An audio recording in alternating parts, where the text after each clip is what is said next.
audiences.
Hi, everybody. Welcome to Afternoon Tea. No, it's not.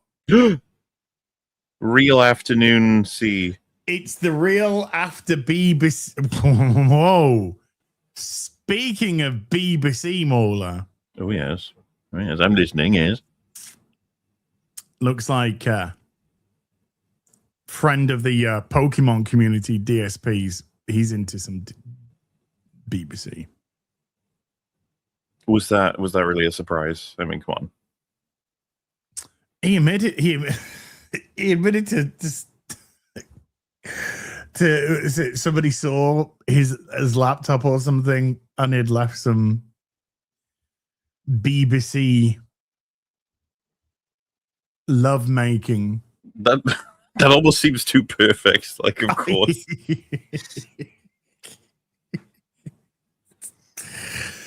Oh, there you go. There you go. Okay, DSP, lover of BBC, confirmed. Hi, everyone. Welcome to The Real BBC, not Afternoon Tea. That's something I do on a Sunday. It is just myself and Molly today. How you doing, Molly? Hello. That means it's a special gaming episode. Dude, we can do whatever. We only ever talk about gaming when Gary's not here because he always fucking bulldozes the conversation. Every single time we try to express a single opinion, he's always like, actually, it's this. And he knows because he's played games for, 100 years at this point? So he knows everything.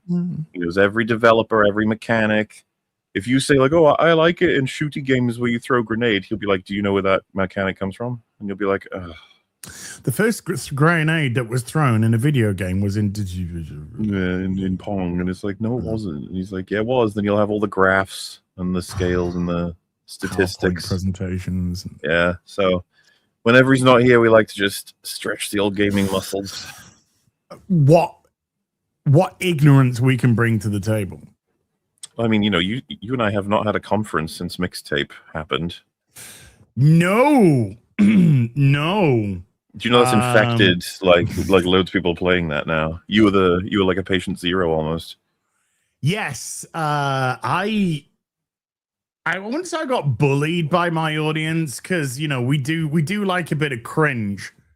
So I kind of Hunger Gamed and I volunteer as tribute sort of thing, which of course the audience were very happy about. And then I told you to get on it, and I think you told Metal to get on it. So the way it happens is you'd said is this could be a Golem level threat, and then Metal on his stream near the same time told his audience there's no way he's playing it. They can pay him $500. That's what'll happen. And then it took like 10 minutes, and they did. There you go. And I warned him he should have doubled it. And then someone in my chat was like, "Would you do it for the double?" And I was like, "Sure." And then they did it. And then they'll pay for some quality cringe. We'll chat. Well, yeah, it was some people being like, people will pay that much for that, but they won't pay for really good games. It's like, chat love the suffering, I think. I've got my 2,000 price tag on Star Wars Outlaws. That ain't shifting. That's true. But you just did Mixtape for free, so they're just gonna find ways around it, Well, I know. Like I said, patient. I volunteered as tribute, and honestly, if I was going to pay 2,000, it would be to make you play Gollum again. No. I don't think I'd accept 2,000 to play Gollum again. You'd crank that to 5K, would you? Well, the thing is, if I was to play right, the moment you go onto that load screen, you know that just the weight of the world and the ultimate depression would just flock over you. Well, see, that's why Mixtape has infected everyone so quickly, because when they find out it's 3 hours, they're like, oh yeah, I'll do that. Yeah. Gollum is like 20. Yeah. And that's if you're like somewhat lean with it. You can go longer than that if you die a few times, you know? I mean, I remember getting to lock balls, and I was so close to tapping out. It's tough, man. It was. Do you remember that part where you have to listen to Gandalf and Thranduil talking, and you have to move around the place in stealth, and it's easy to get caught, and they reset the entire conversation every time? Every time. We can talk candidly now. He begins that way every time. Wizard off. Wizard off. Wizard off. Yeah, no, I wouldn't do Gollum for 2K. No, not a replay of it. No, it would 3K higher. No, what would you put a price tag on it if? Because I've been saying since we played it, which 2000 is it 22 was Gollum? 3, gotta be 23, 24. Well, I've set in stone. Who knows if either of us will be here by then? But in a decade from its release, that we should all do it again. Dude, from its release. Okay, hold on. You check it. I'm checking when we. Yeah. I would type in Lord of Ring Gollum. It's like, wait, that's not its actual name, but it does come up when you type Lord of Ring Gollum. Lord of Ring Gollum, yeah. It was 20. Yeah, 2020. It's okay. So, do you know what? We're nearly at the 3-year anniversary. 20. Oh yeah, you're right. Yeah. We're nearly at the 3-year anniversary. The 30th of May was when I played the first part of Lord of Ring Gollum. Was that one that I told you to play or you told me to play? You I don't remember anymore. Told me to play. Why was I playing it? You text me. Was that you that told me to play it? No, you text me and you went, you got to get on Gollum now. And I was like, for Mauler, that's, Mauler's got very, very flowery vocabulary, So just have Mauler go, you need to get on Gollum now. She's like, whoa. Okay. And I'm trying to remember why I even played it. It must have just been keeping an eye on it. Well, I made about 4,000 playing it. So why would I go down to 2? Well, like I said, 7 years from now, I think we should all just return for free for the sake of chat. 7. I'll be 58. And that would be the thing to do when you. If I'm alive. Well, you could play it in heaven. Dude, nobody plays Lord of Ring Gollum in heaven. In hell, maybe. Nobody plays Lord of Ring Gollum in heaven. But what are we after this stream, Ollie? What are we doing? Well, it would seem the world has been graced with a brand new major release on the old. Did you ever play the older Bond games? I played GoldenEye. Obviously, you didn't do the GameCube generation ones. No, because I played the shit out of Nightfire. I quite loved it. But no, there's a new Bond game. First Light.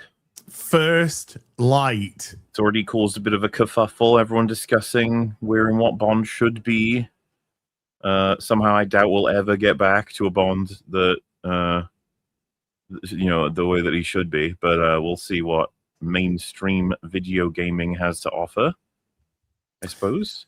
Yeah, so after the strum, grab a drink, grab a bite to eat, and then gonna fire up First Light and see what it's all about. Played mixtape, done mixtape, mixtape's over.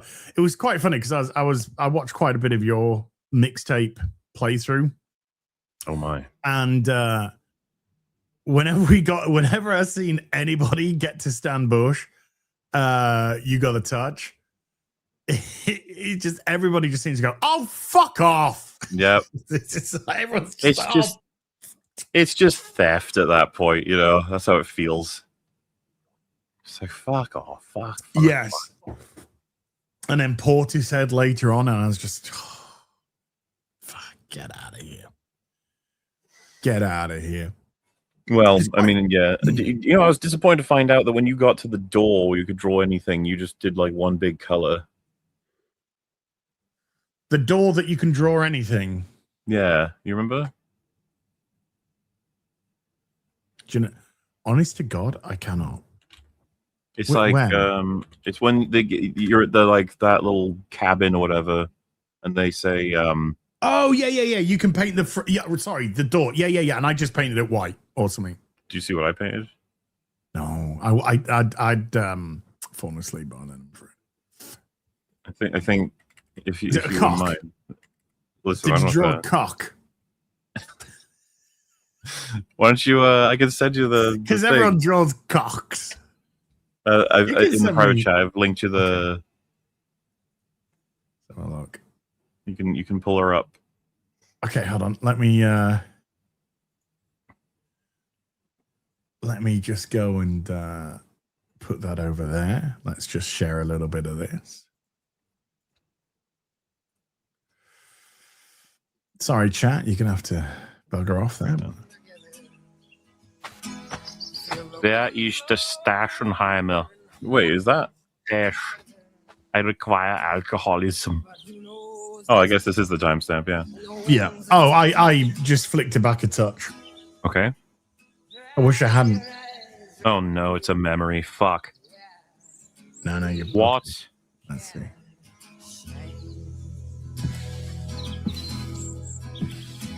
Okay.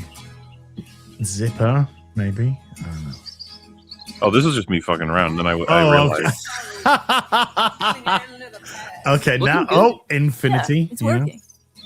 Okay, here we go. Here we go. Did it, guys. Finally. Everybody draws a cock. You know what? Spanish architect Ricardo You know what Bofill. 90s culture is to me? What? Drawing dicks on everything. Yeah. I don't know. That's the purest form of 90s culture that I care about. Do you know? Get some detail on here. I can get some shading. Yeah, get some hair on those balls. Just wait until it does the cutscene, though.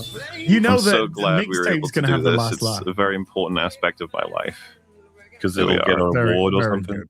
No. You got to wait till the cutscene. Oh, wait. Hold on. Okay. I mean, mixtape's already most likely struck this channel now. Just saying. Oh, well, you couldn't hear you should be fine. Okay, Thank you. That's part of the game. It's a magnificent cock. You think that's it? I do. Yeah.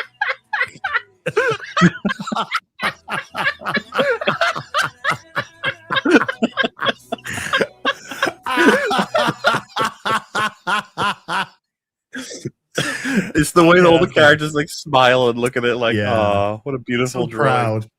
It So represents proud. Is that what it our is? history. Yeah, it's big cock. Just do a big cock on the door. I do love a golem like popping out every once in a while, you know? Makes you happy. In the soul. Yeah, I mean, yes. Once in a while being the operative phrase, though, because I don't think I could cope with too many.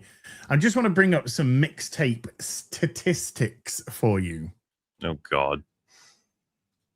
So, I'm worried it's gonna get a bunch of awards, like by the time we get the game. Who cares? It's awards are meaningless. Awards are meaningless in the gaming industry now because the gaming industry is so compromised. Yes, but it means that I'll have to hear about it more, like the game, and that the developers will be like, "Wow, Mixtape 2." They'll make a Mixtape 2 as, and we'll be forced to play it. Where she's even more of an insufferable cunt. I don't think that's possible. Anyway, So let me share this. Let me share my screen. No, I was going to share the stream link with the chat there. Would have had a pretty busy green room. So it peaked 17 days ago at an all-time of 2,245. Oh boy. Yeah. That's its trajectory. There are 150 players right now. Mm-hmm. Poor souls. A whole 151. That was the game that every shill media decided this is the one we'll absolutely sell our soul for. Oh yeah. This one was tough for like just believing. You know, you do the thing of like, someone could like this. Playing that game, I was like, oh, do I believe someone could like this? I'm not sure. It's a tough one. I saw the absolutely retarded, kind of funny people discussing it. I mean, God, as soon as Greg opens his mouth, I'm already checked out.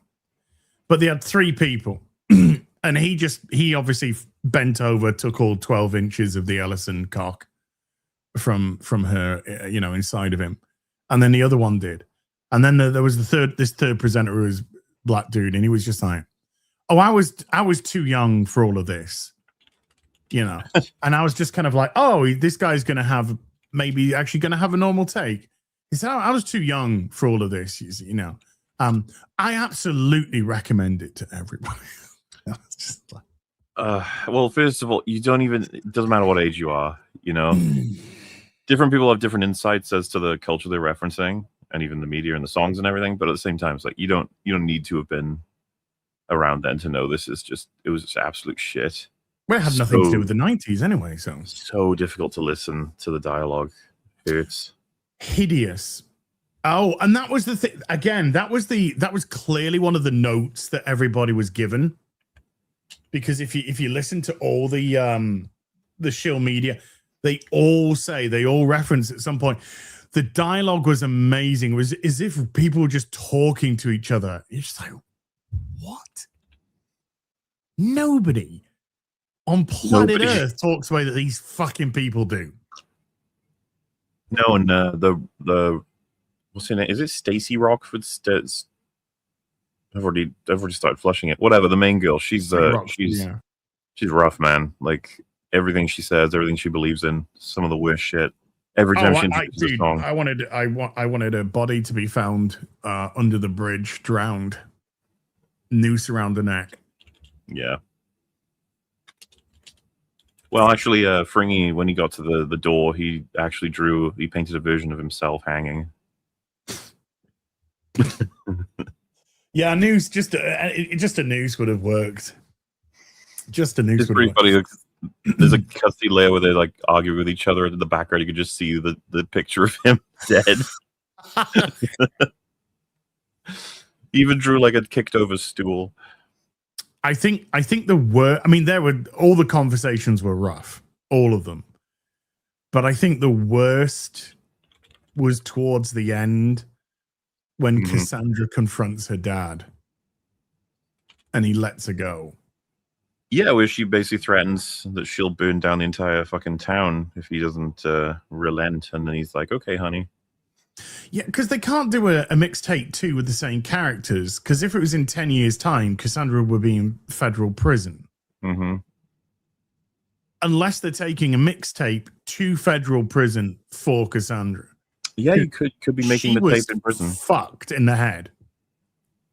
They all were, really. I mean, when the dad was like, you can't be hanging out with these two because they're basically horrible influences, I was just like, true. Yeah. True. Yeah, I was praising the dad.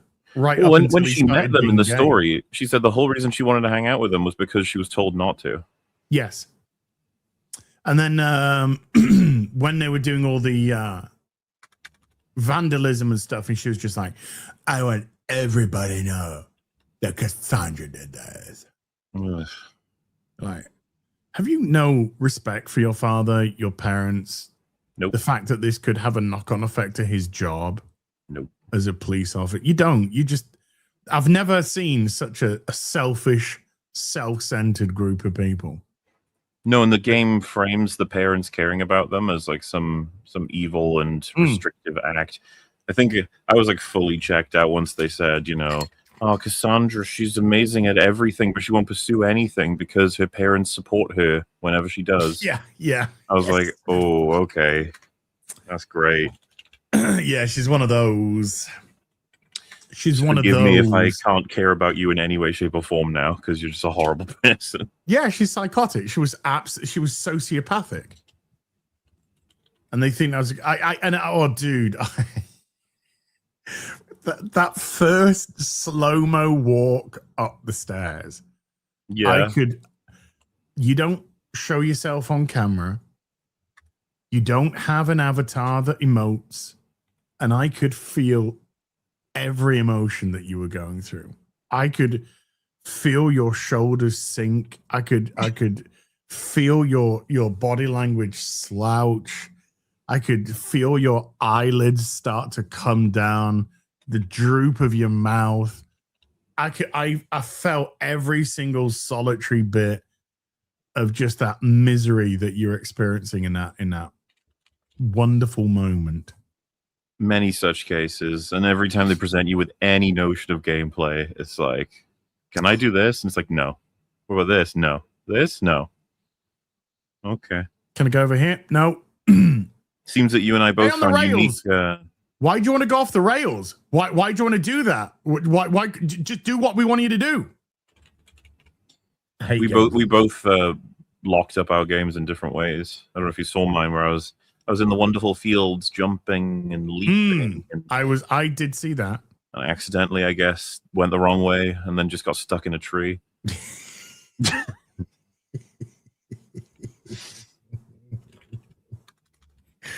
I can't believe that my game broke on a section where I wasn't even touching it. Yeah. That was the beauty. So the game broke itself. And at the end, when the credits are rolling, it does say QE testers. Well, clearly not good enough, hey? Nope. Or QA, I should say, not QE. Quality assurance testers. Yeah. It was a hideous experience. It felt like the longest, because I stopped many times to obviously talk to the audience and whatnot. So it wasn't the 3-hour experience for me, but it was like the longest 6 hours or whatever it was, 5 hours, whatever it was, of my life. It was Galvatron can go fuck himself in whatever orifice he deems fit, probably by shoving his head up his ass, which he would like. I think he would like that a lot. It was the most pretentious piece of shite that I've ever had the misfortune to come across. And the funniest thing is, it didn't even have the greatest soundtrack of any game. There were multiple games with a much better soundtrack than mixtape. So he even failed in that category, even having all those Ellison billions at his disposal. Yeah, to think you couldn't even accidentally make something of a game with that kind of money. But oh well.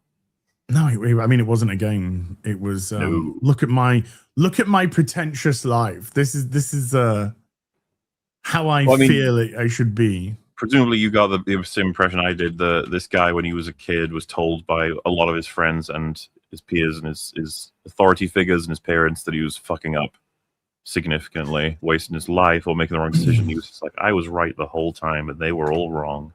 I think he was the impression I got, he was he clearly butted heads with his parents.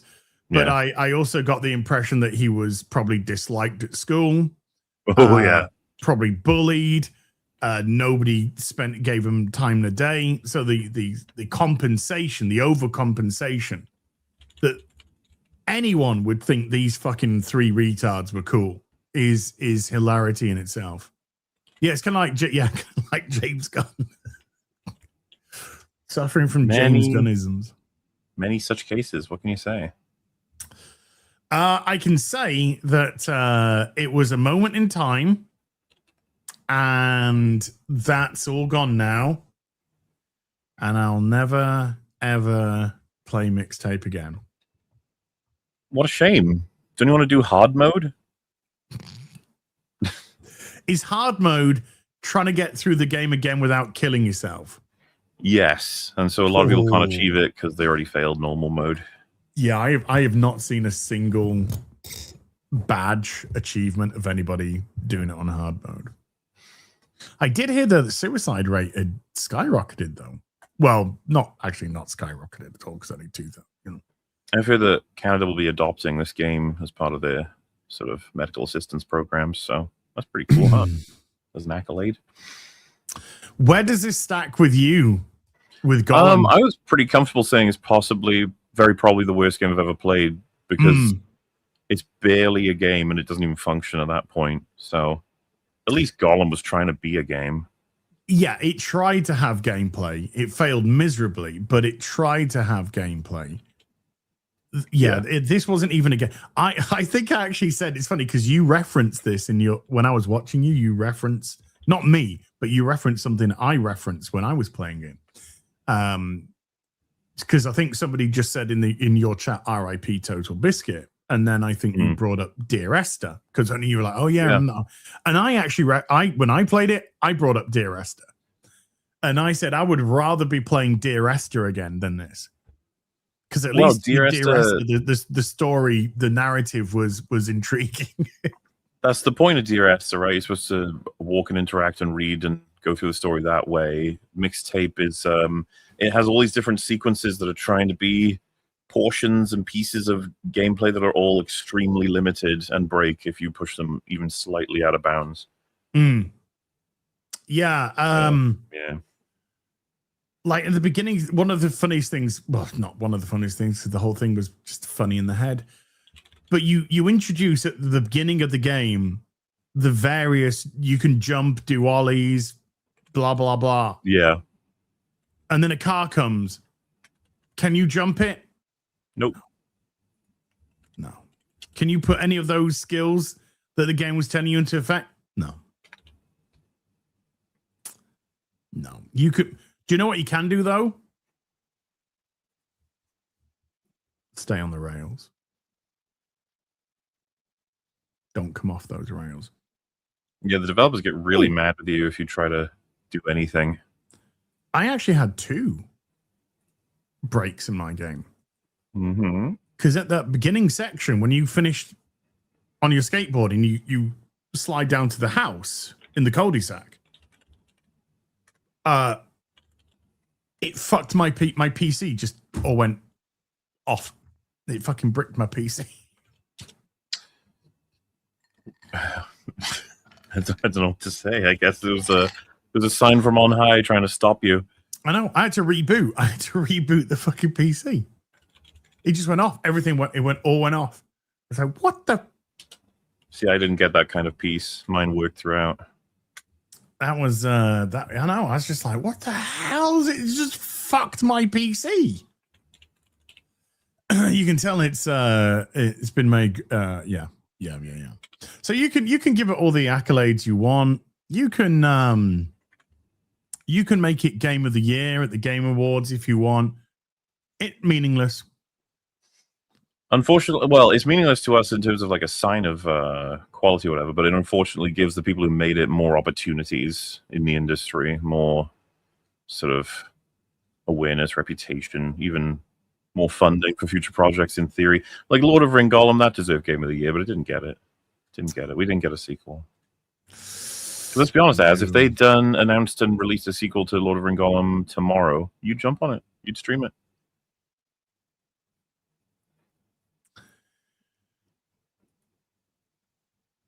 I'm trying to think of a way to answer this without being crude.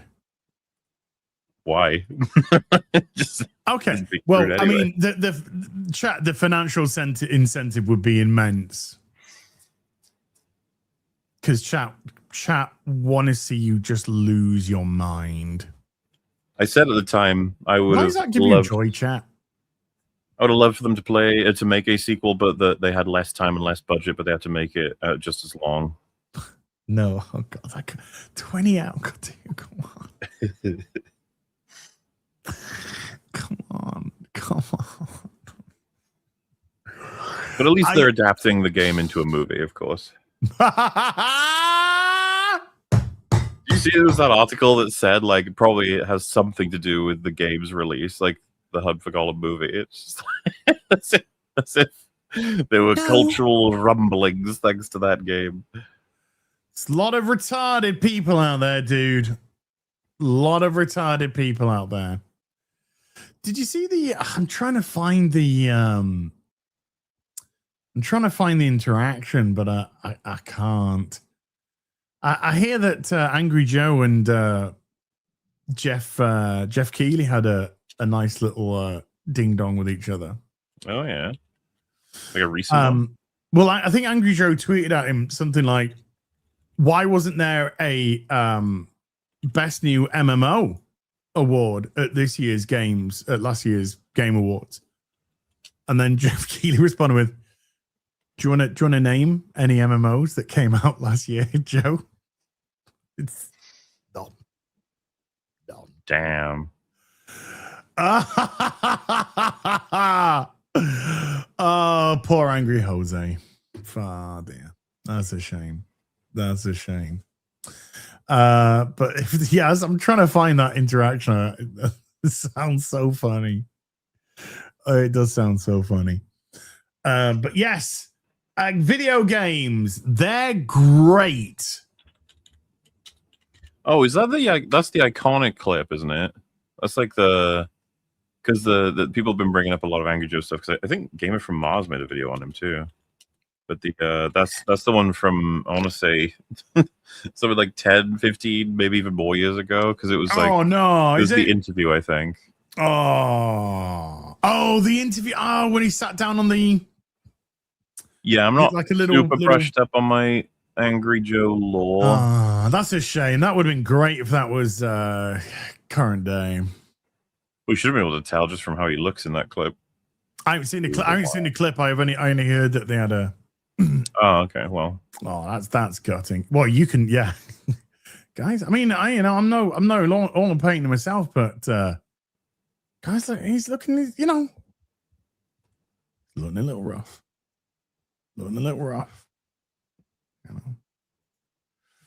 Hope everything's okay. I'm lying. I don't care at all.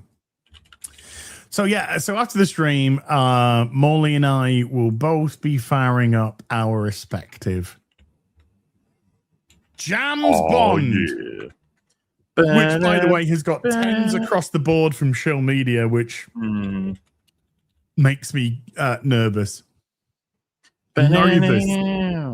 What's your favorite Bond movie? You probably answered that before, but GoldenEye. I never remember these things. GoldenEye's pretty awesome. I just think GoldenEye is just this perfect blend of everything. The way I see GoldenEye is it's got loads of inspirations from classic formula for James Bond, but trying to modernize without losing the spirit at all. It really wants to take us into the quote unquote modern. It's funny because you'd be like, well, it's kind of old now. And it's like, well, you know what I mean? Like at the time it was and it was putting a full stop on the Cold War. Mm-hmm. So there were great elements, great elements of that. So yeah, it's just the mix. And I do love Connery Bond. I just love Connery Bond movies. They're great. Particularly the racist ones. That one's Brosnan. No, I said as well. That one's Brosnan. I said I do like the Connery movies as well.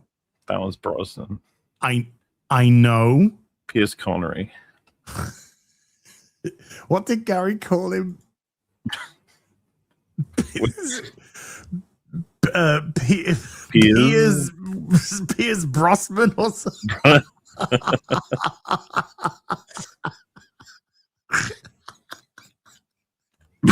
That's not as bad as when you said Werner Herzog and you said rest in peace. I thought it was dead.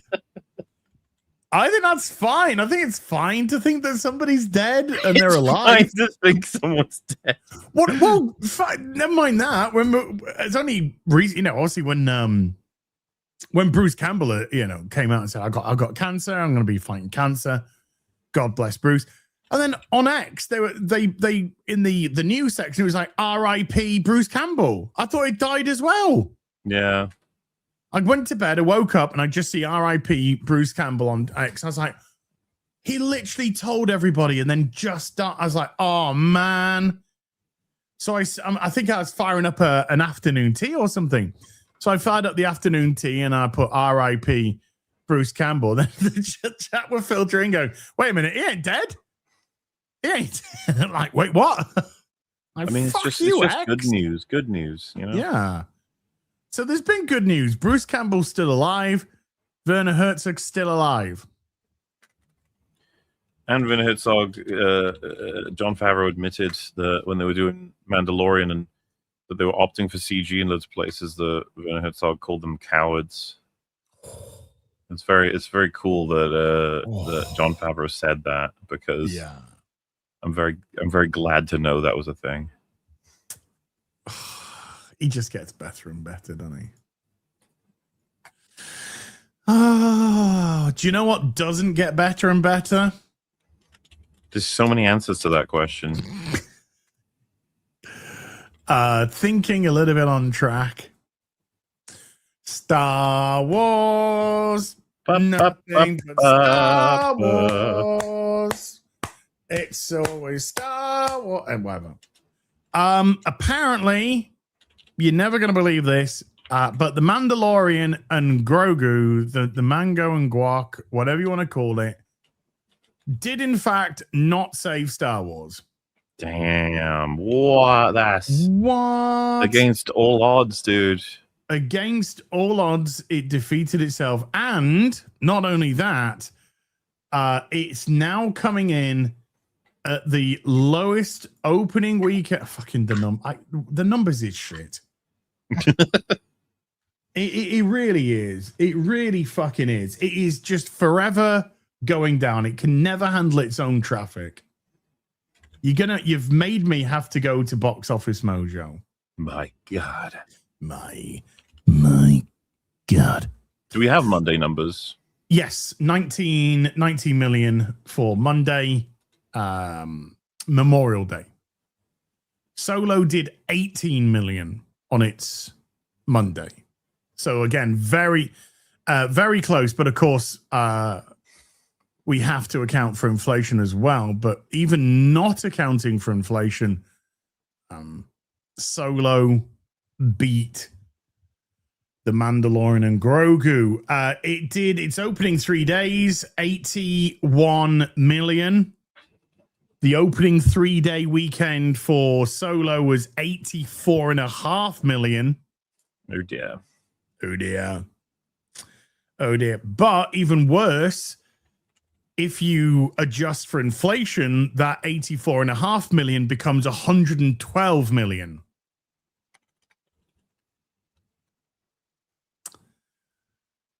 Yes. I mean, it's worth mentioning the budget in theory is lower for Mandalorian and Grogu, but I guess we'll find out someday if how big the budget actually was. Yeah, the budget is never 50 million. When you're spending $500 million or whatever on the series, it's never going to be a $50 million movie. No, and the thing is as well, they need like if let's say we called the break even, we could guarantee it at, I don't know, 600 or something like that. Let's just say for sure, it's like Disney are going to want it to go way higher than that, way higher. Like if it hit 700, they'd be like, we explained this before, but you don't want a film coming out. Jurassic Park, it went on ice after Jurassic Park 3. So a lot of people might assume intuitively that Jurassic Park 3 maybe flopped. It's like, how did it do? It's like, well, it's a franchise they put on ice despite the fact that its budget was around 90 million and it made 370 million. So that's a good return. And it's like, yeah, but that's a franchise that they're like, that's not good enough. We're not going to risk putting another one out, which is why, by the way, that we could probably expect maybe one more in the Jurassic World franchise, because their box office returns are just sliding down enough that it's not worth putting in all the, because it's not just money, it's opportunity in all different resources. And if it's not enough to put it in, then you don't. The thing with Star Wars is it's on, I don't want to call it, it's like death support. It is like plugging a bunch of shit into a corpse. And you just have to keep going because you don't stop Star Wars. That's insane. It's the biggest franchise ever. So Disney like will never admit defeat and put this thing, I say put it on ice, right? A lot of people would say it's like 7 years. Isn't that enough ice? Like, well, first of all, no. But secondly, they've never stopped churning it. Exactly. It's not as if it's a 7 year without anything. It's 7 year with Andor and Kenobi and Ahsoka and whatever the one was with the kids, tons and tons and tons and tons of Star Wars still. Well, we know with the comparisons to Solo, that terrified them to the point where they crashed the IP in terms of like, well, it was already crashing. What I'm trying to say is like, we know what these numbers mean to Disney. We know that they looked at Solo and they thought, holy fuck, what an absolute catastrophic failure. And if that's the case, what do you think they think of this? Because they had to finish episode 9. Yeah. So they had to do that. They knew they had to do that. Skeleton Crew, thank you, Brass Monkey. So they had to do that. So they knew that was coming. And then when we saw the huge drop off in Rise of Skypoker, that was it. It was done. And then you bring it back after 7 years and it comes back lower than the film that made you shit your pants. And next year we got Starfighter. And there's no guarantee that Starfighter's going to do anything. No. And even if it does, what does it mean for them? Fucking Sean Levy, Ryan Gosling, Star Wars trilogy? Yes. If much. If Starfighter does well, then they'll put it immediately for a sequel. And then I'll go, this is part 1 of a trilogy. See, we told you we were going to do trilogies. Like the Dan and Dave one. Oopsies. Like the Ryan Johnson one. Oopsie poopsies. So yeah, everyone's eyes are obviously on the first drop-off now. What's it going to be? That is the thing. With Solo, I believe it was 65% for Solo. And I think that is a hittable potential target. The Tuesday is going to be the interesting one because this is Memorial Day, as you can see. So Memorial Day does good numbers. It does historically good numbers. Like I said, Solo did 18 million on Memorial Day. But the day after, Solo dropped to 7 point something million on the Tuesday. Right. So what's Mando going to go down to? Is it going to hold better? If it holds better, then you might get an idea about where the drop-off's going to be. But if Mando goes down to 7, 8 point something on the Tuesday, it's going to be it's going to be neck and neck. I mean, the thing is, if you and I were to sort of, what do you think? Which film, without knowing, if you can pretend for a second, which film would you have thought had better legs, Solo or Mando and Grogu? I think Mando and Grogu will have better legs because there's still people invested in the green fucker, and I think it's more kid friendly. Solo, I don't know who the fuck Solo was for. I've no idea. I understand the idea, but I think that it counterbalances with Star Wars as an IP being in better health when Solo came out. Oh, look, I absolutely agree with that because I can't stand it when people go, Star Wars is for kids. It's not for kids. Star Wars isn't for kids. It's for everybody, it's right? Something that kids can enjoy, but it's something that adults can enjoy as well. It's for everyone, yeah.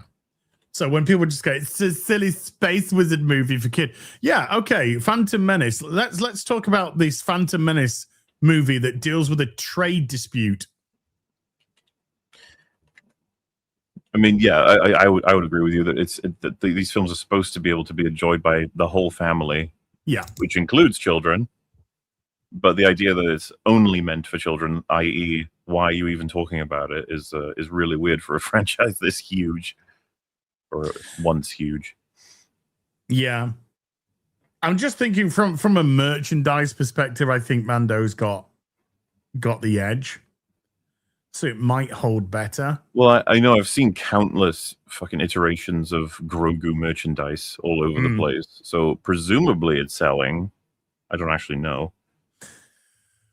I don't, because when Mandalorian first came out, they absolutely under predicted the popularity of what was Baby Yoda, and the merch they just didn't make any merch. They just didn't make enough merch at all, and so they went into like mass production of as many Grogu things as they possibly could. I remember there being third-party stuff first. Loads of just random companies trying to get in on it before Disney got their own official shit. Good on them.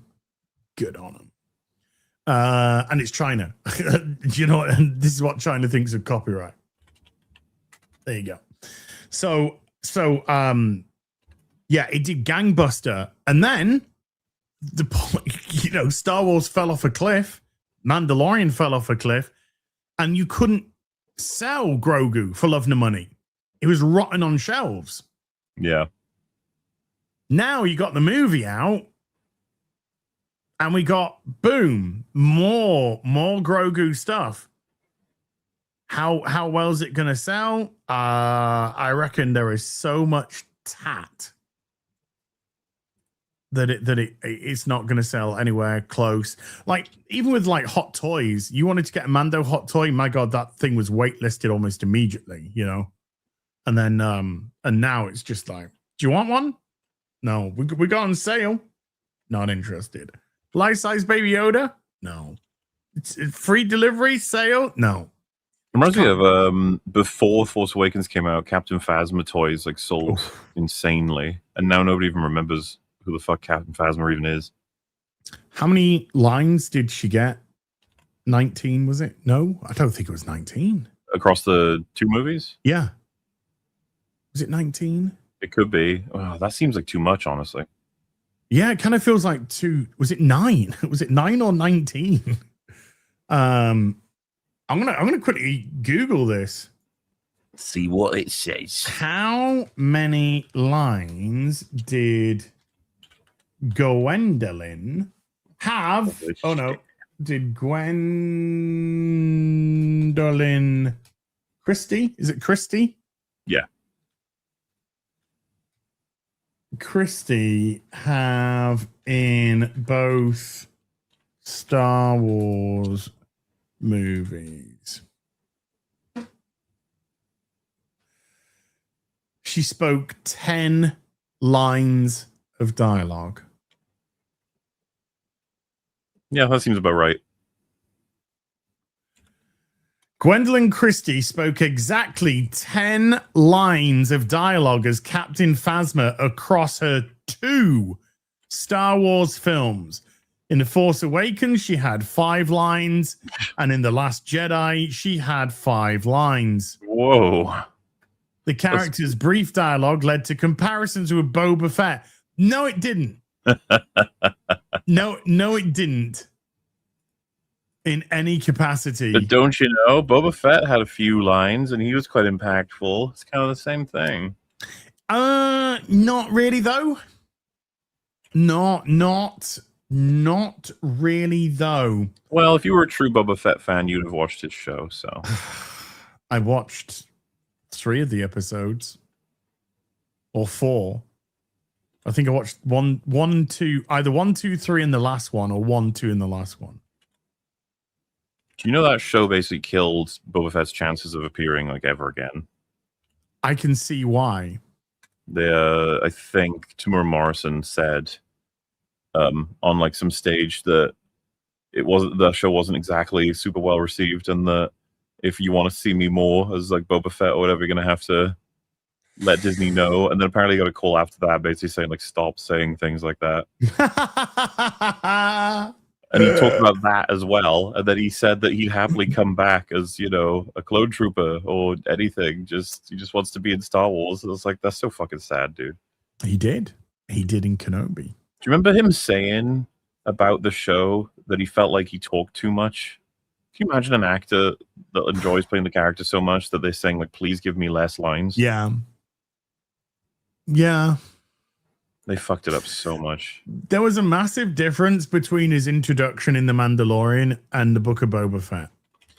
I'll agree with you, but I don't like any of it. No, that's fine. That's fine. But I'm just saying, even the character within its own universe couldn't remain consistent. Yeah. From one part to another. God, I actually remember. You saw the Vespa Gang, right? That was episode 3, I think. You saw the Vespa Gang. Good. Yeah. Good. I'm glad you did.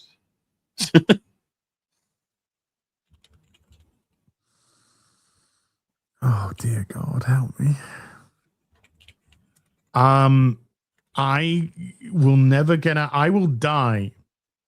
And the final thing that I will see before my consciousness seeps away is that fucking retard spinning around and shooting his pistol. Yeah. And people would defend it like in the first few days. They were like, there's nothing wrong with that. Star Wars is filled with goofy shit. Do you remember the days of just Star Wars has always been bad? Yes. They keep fucking saying Star Wars has always been bad, so leave it alone. I think we are at the point where people are just like, movies have always been shit. Just across the board. What are you talking about? Movies have always been this shit. Have they, though? Have you seen Obsession? Not yet.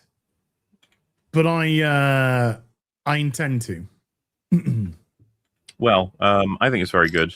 I'll look forward to seeing what you think of it. But I saw a post recently. There's a mechanic in it that's kind of magic-ish. You'll know what I mean, because it happens really early. And the creator of the film said that he had some thoughts about it himself on a world building aspect, how it implies certain things about how certain things work. I saw this post that was like, films don't have to logically make sense; they only have to emotionally make sense. Oh, shut up! I just read that. I was like, "What the fuck does that even mean, man?" Like, I'm so bored of this insistence that storytelling doesn't have to adhere to anything when every one of your favorite creators all work their asses off to make shit make sense, including your least favorite creators, by the way. Oh, absolutely. But it's very indicative of what we've heard from people like Kurtzman. The way that Kurtzman talks about stuff, where he talks about the emotion. We want you to feel the emotion. And they sacrifice everything to try and make you feel this emotion, which you don't feel because it's so inorganic. And has probably crushed half of the lore, of the universe that it's set in anyway. Emotion. Go on. What I don't like is you have 5 writers and you give them Bond and you put them in a room and you say, this is what's in the room, this is what pieces are available, these are the tools, blah, blah, blah. All 5 of you right away he gets out. The first writer's like, oh, he uses he breaks down the radiator and gets this piece of it and does this, and he breaks this and gets that and he's out. Some other one is like, can he have like one of his gadgets? You're like, no. And he's like, okay. And he's like, how much of this? And he's asking all the questions about what the state is, and eventually picks something out with fucking air conditioning or the carpet or so. He's doing all these different things. And then the 5th writer is like, he like kicks the door and it opens. And you're like, well, okay. I mean, yeah, I guess you could do that. And then the 4th writer sees that and he's like, actually, the door is just open. He just opens it in my one. There, I solved it. It's the emotion that's important. He wanted to get out of the room, and he did by opening the door. And I just feel like, instead of saying, all 5 of you are successful, all 5 of you are awesome, you got him out of the room, good job, I would rather be like, nah, there's some of you are better than the others. Some of the writers here are doing a better job than the others. That's what I think is better to say. Well, I'd probably go one further and go, we're down to 4 writers now. Yeah. This is the thing, dude. There's some stuff that should be disqualifying. When you say, like, I want to have the rainbow-colored Vespers having a 10 miles per hour car chase in my Boba Fett TV show. It'd be like, I'm sorry, I think you should leave. Leave. I'm going to have 2 Gamorrean guards walk off a cliff because some people are in front of them and they don't know how to go left or right. Yeah, it's tough. It's tough. So, broadly, I would rather celebrate the creators that actually solve these issues instead of being like, nah, it doesn't matter, fuck it. Yeah. Yeah, if you just go, he just pulled his trains off and then kicked open the door. Wait, what? No, wait, what? No. You've seen it. The Mandalorian and Pogu. I have. Have you not? No. Oh. You going to? Do you know what? No. What's funny is, unlike some of the other films, this one is the most skippable movie. It really is. You've seen it already, honestly. That's. Do you know that is one reason why in my head I've already seen it. You have. I've already seen it. Starts off with the AT-ATs. They go to the huts. He fights Rhoda, whatever he's called. The hut, buff the hut, and then it's over. That's pretty much it. Pretty much. I don't care. I don't care for the. I don't. Oh yeah, he fights a snake. I saw a snake in the trailer. Fights a snake, and Baby Yoda goes into some pipes with some little dudes. Yep, the Fricks. The Baba Fricks. This is why, like, it doesn't necessarily reflect, right? Our sort of apathy in terms of, and the internet's apathy with this movie doesn't necessarily reflect the general audiences. Like, we'll find out from the box office, but it is a bit of a struggle to me to understand why anybody would be like, I gotta go see that movie again. Be like, you got 3 seasons of it you can watch on Disney Plus at home, Timmy. Just do that. Probably get much more out of watching season 1 anyway. Yeah. But there's nothing. I've seen Force Awakens about 3 or 4 times. Mm-hmm. I've seen The Last Jedi once. You made any announcements on EFAT recently? Not yet, okay. But it would happen anytime soon, probably. I've seen Rogue One once. I've seen Solo once. I've seen the first season of Mandalorian once. The second season of Mandalorian once. The third season of Mandalorian, no times. Didn't watch. Ahsoka once. Kenobi once. Book of Boba Fett half. Andor 1 episode. Skeleton Crew zilch. But you saw all the Acolyte, right? Acolyte. Yes, once. You seem so upset to admit that. I'll tell you why. Last night, I was actually scrolling through the history of my videos. I was scrolling through the history of my videos. I'll talk about it more on Afternoon Tea this Sunday. But I got down to the Acolyte reviews.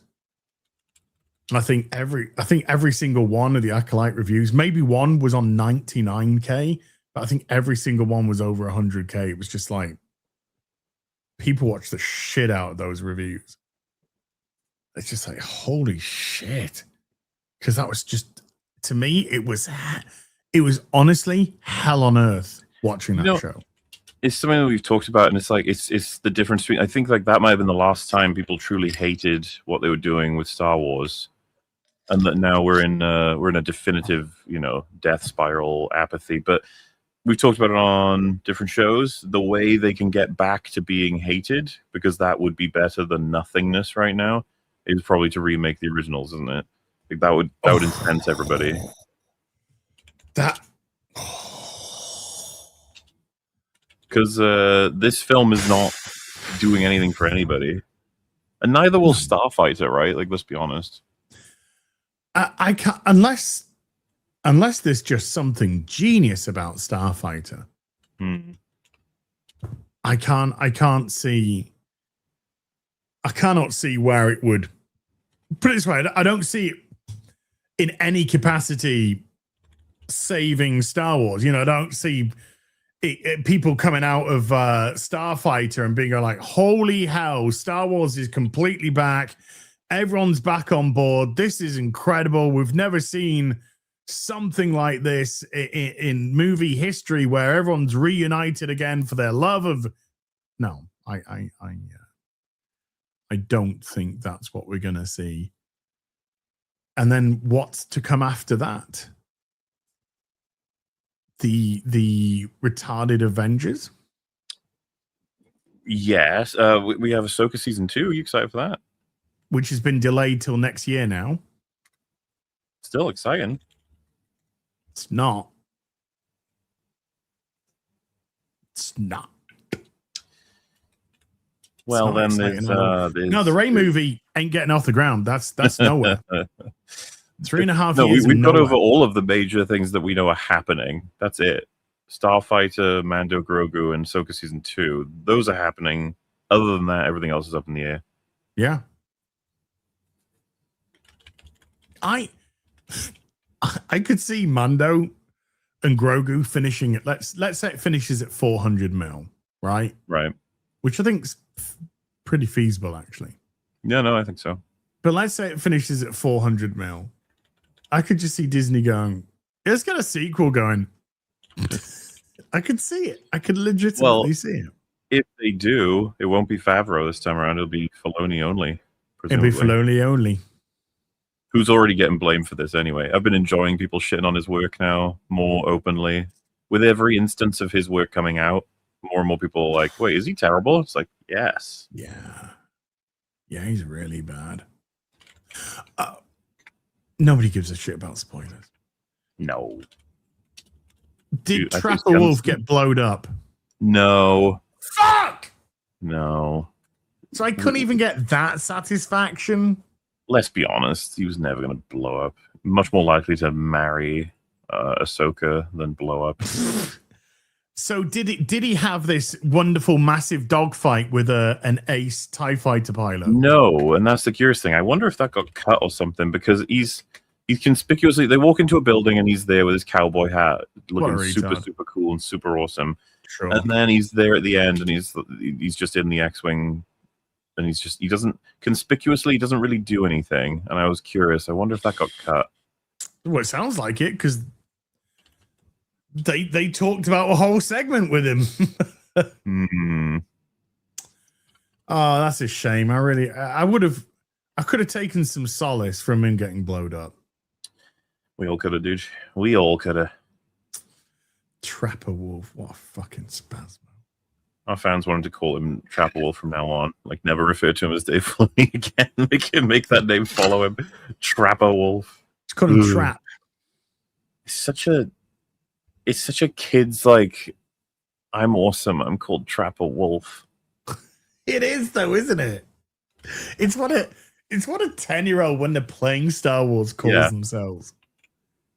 I'm going to be X-Wing pilot. What are you going to call yourself? I'm going to be Trapper Wolf. Oh, dude, that's so fucking cool, right? People have been sharing clips from the BTS of like Clone Wars. I've never seen any of it, but it is quite funny. He'll be like, there's this character who I think he died in like episode 33, but he's so cool that I called up a friend and I was like, is he dead? And the friend was like, yeah.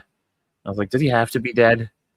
I'm like, well, it says he's dead here, and it says it's written in this book that he's dead. And it's like, well, I want him back, so he's not dead. I hate it when you have a character who's cool and they're dead, because you want to see them do more. You're just like, oh god. Have you ever heard of the phrase "less is more"? Trapper. Have you ever heard the phrase "none is more" when it comes to him?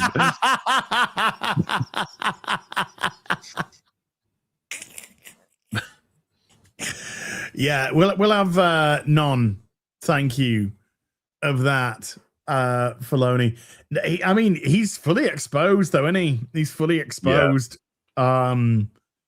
I can still not get over how retarded Ahsoka was as a show. No, I know. That made no fucking sense. And there's enough Andor fans that will keep hounding new projects for not being enough like that. And then there's like an apathy for his actual content. And then there's a thing going on in production. You know that quote? I don't know if you read it. Where it was said like, "Is he the Andor guy or is he the Ahsoka guy?" And they're like, "He's the Ahsoka guy." And they're like, "Oh, because as much as Andor's like controversial in terms of who enjoys it and stuff, it's still clearly better critical acclaim than a lot of the stuff that he makes. But he's all they got left." Okay, I got a little question for you. It is just a little question, but having seen Andor season 1 and then Andor season 2, how does Rogue One now fit into that for you?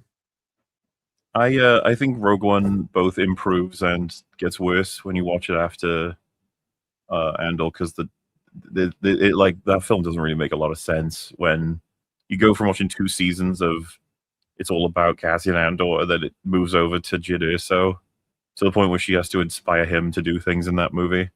It's very like, what the fuck? She sucks so much in that fucking film. She's so lame. This is a rebellion, isn't it? I rebel. Oh my god! But there are elements that get improved, like seeing that as the big payoff for the whole thing. You get a bit more K2SO in the show, and some of the relationships you see more. So, but broadly speaking, it's a weird watch because it's so obviously written mostly by someone else. Tony Gilroy only reshot and did some extra bits. But no, yeah, K2SO is one of the best characters Disney ever made. The most human. Remember the way he died? Yeah, it was sad compared to like anything else. It was sadder than Han Solo's death. Of course it was, because Han Solo's death was stupid. Correct. And Luke's. And Leia's. And Luke fucking farted and died. And Admiral Akbar. He got the most disrespectful death.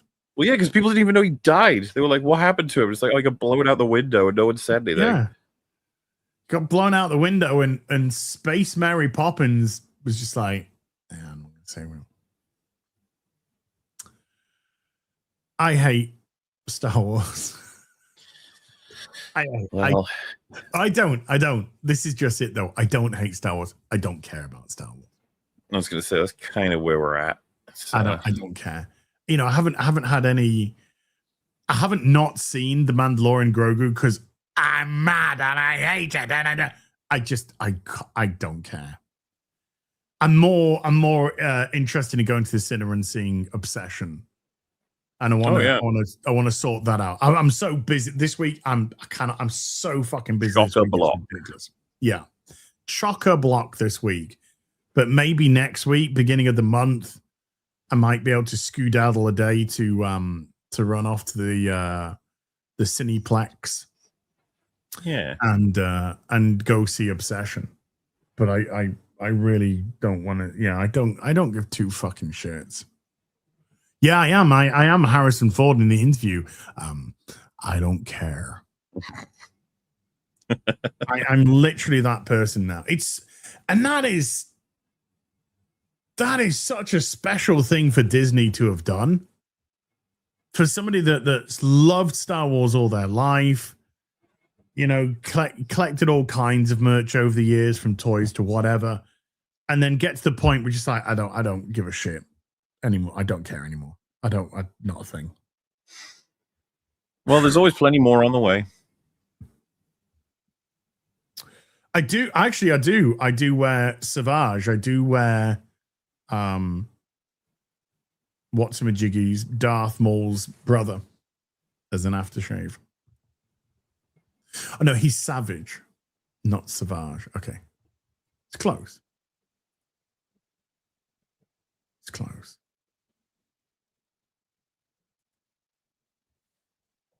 Have you died?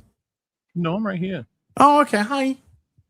I thought you were referencing Savage Opress, Darth Maul's brother or cousin. Well, I just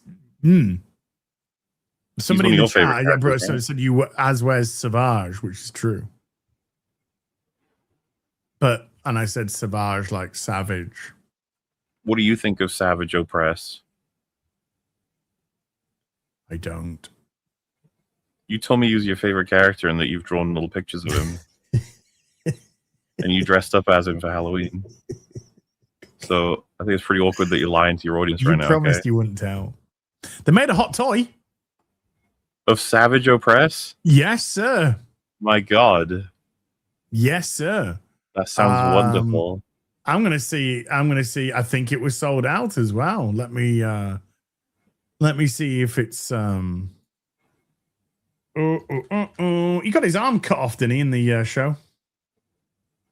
Which one? It's on waitlist. It's on waitlist. Wait, when you say it's on waitlist, meaning it's like to be confirmed, or? Oh, it means all the stock is sold out, and you can go on the waitlist to see if somebody drops out of the of their pre-order. There he is. Their order. There he is. With his metal arm. Yeah, he got his arm cut off. Or you could have his arm on. You could have him with his arm. A regular arm or robot arm. Or robot. He's had half his spikes. He's had spikies knocked off over here. Damn. Probably by Grogu trying to eat him or something. Probably. Join waitlist? No, thank you. I'm okay. He's gonna join. He just won't tell you guys. I'm okay. There's a beautiful bust though of Grand Moff Tarkin. Yeah, I mean, I prefer that. Yeah, I mean, that would be nice if I cared, but I don't. Good old Tarkin. It's all sold out, actually. Anyway, that was all sold out. Peter Cushing, what a guy! Awesome guy. Oh yeah, actually, that's one thing for our video game talk that I never mentioned. Oh yeah. Destiny 2. Oh well. Bye. What is there to say? I mean, so I was never into it, so I've got no connection. But obviously, I'm aware of the fact that that's just like, in terms of game preservation, it's quite a tragedy. The efforts they put into just outright killing Destiny's a whole IP now. Well, did you hear that there's a lot of people at Bungie who are currently working on content that had no idea that was going to be announced? I believe that as well. You know, it sounds very feasible. It sounds very, like that could absolutely be true. But Destiny 2 final content update beginning of June, and then maintenance mode. That's it. Done. No Destiny 3. That's it. They said something along the lines of we were looking at different stories within the universe, maybe, but I think they're trying to put their focus on trying to salvage Marathon. Why? I don't know. I like Destiny 2 in as much as when the content was good, it was good, and it was a lot of fun. Mm-hmm. And I could lose myself for huge chunks at a time with Destiny. And sometimes the content was shit, and you're just like, but you went off and you did, something, or just explored, or you did, something fun. Marathon, again, I got no skin. This is all purely based on what I've played myself, because I did the server slam. And obviously the build up to it before I even played it, the trailers that they put out, the trailers were never doing it for me. It didn't look very good in the trailers. And then when I played the server slam, I'm just like, I'd rather be on Destiny 2 by a country mile. It felt so clunky, and the gunplay felt complete. It just didn't feel right. The guns didn't feel right. Like the actual game, the actual shooty part, fine, but the gun, nothing was connecting with that. And if I bring up Steam DB. If I just bring up Arc Raiders right now. Now, Arc Raiders is seeing a big, I say big, yeah, it's seeing a decent drop off at the moment. There's been a very consistent drop off with Arc Raiders. But right now, there's 58,500 people playing with a peak of 91,000. Okay. Right. So it's in a little lull at the moment, probably because a lot of Americans still at work. But the 24-hour peak, 91,000. Marathon.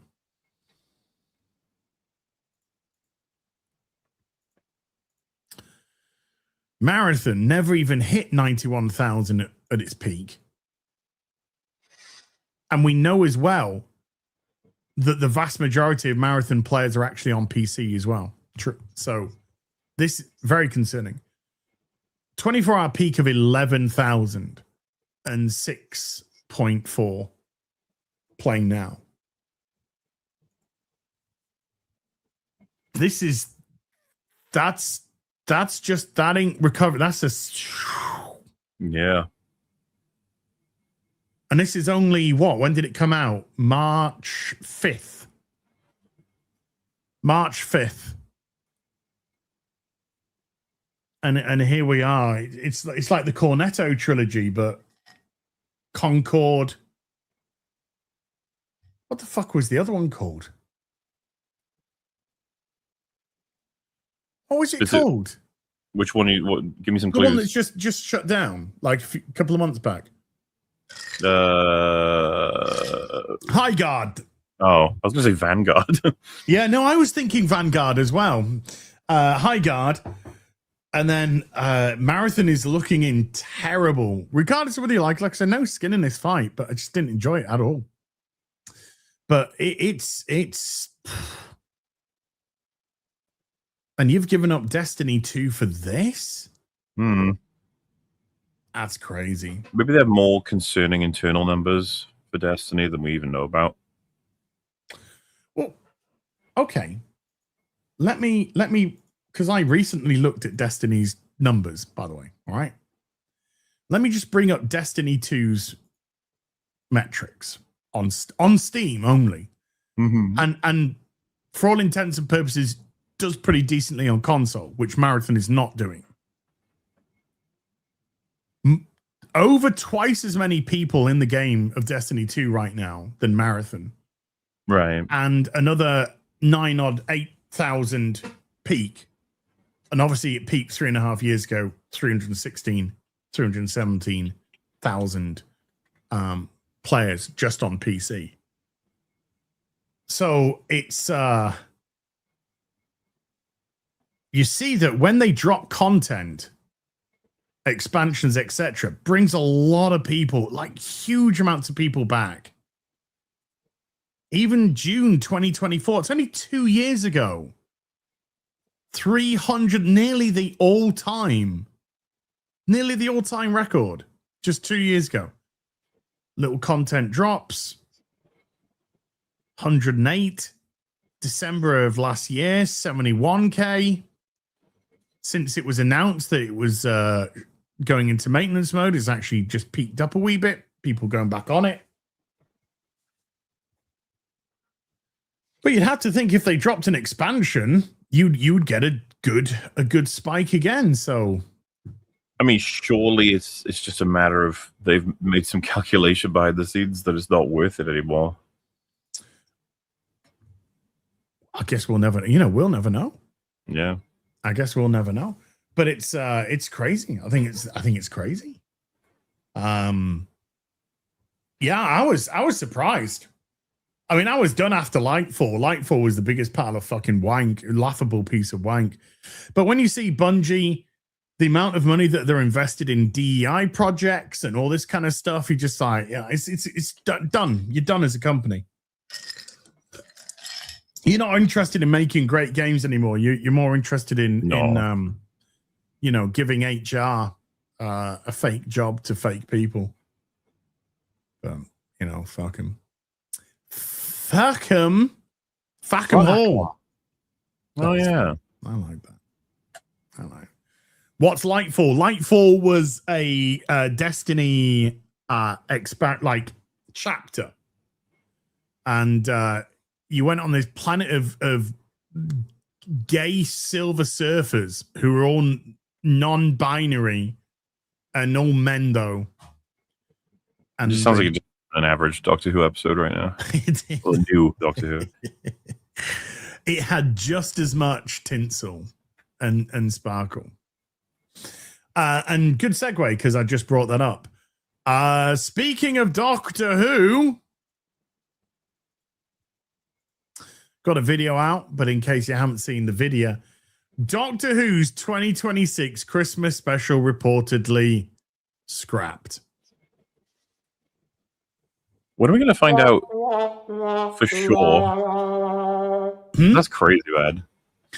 Do you know what? I actually think a lot of this is speculation due to timescales. That's what I think it ultimately is.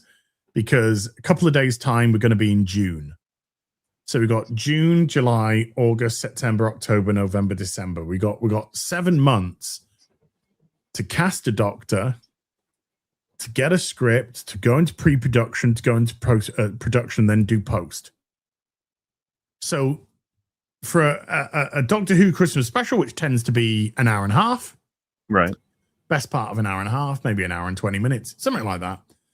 You're really up against it in terms of timescales. No new announcement of a Doctor. Nobody wants to take on the role of the Doctor. So Doctor Who's previous announced Christmas special could be in doubt, with The Sun reporting the show is struggling to lock down an actor to play the Doctor. How much does that surprise you? So we're at a point, they can't get any, obviously they can't get any famous and really good actors because their agents would be like, stay the fuck away from this, it's poison. But are they struggling to even get unknowns to give it a shot?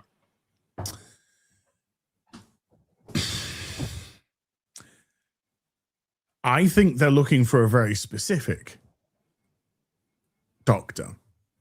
A very specific Doctor which continues the theme of Jodie and Ncuti Gatwa. And I think they're struggling to find that because most of them have their jobs purely through DEI and they're not actually talented. Did you watch the Christmas special with the new Rose, the Rose with the penis in it? I might have. They were probably. I'm the using one with the Gremlin pirates or whatever. Was that with the pirate ship? Or was that a different one? No, that was Ncuti Gatwa. This was with David Tennant. Oh yeah, I saw that one. That's when they told him that he, as a male presenting Time Lord, wouldn't understand. Yes, yeah, I saw that. Yeah. They were quite possibly the most hideous actor I've ever seen in my life.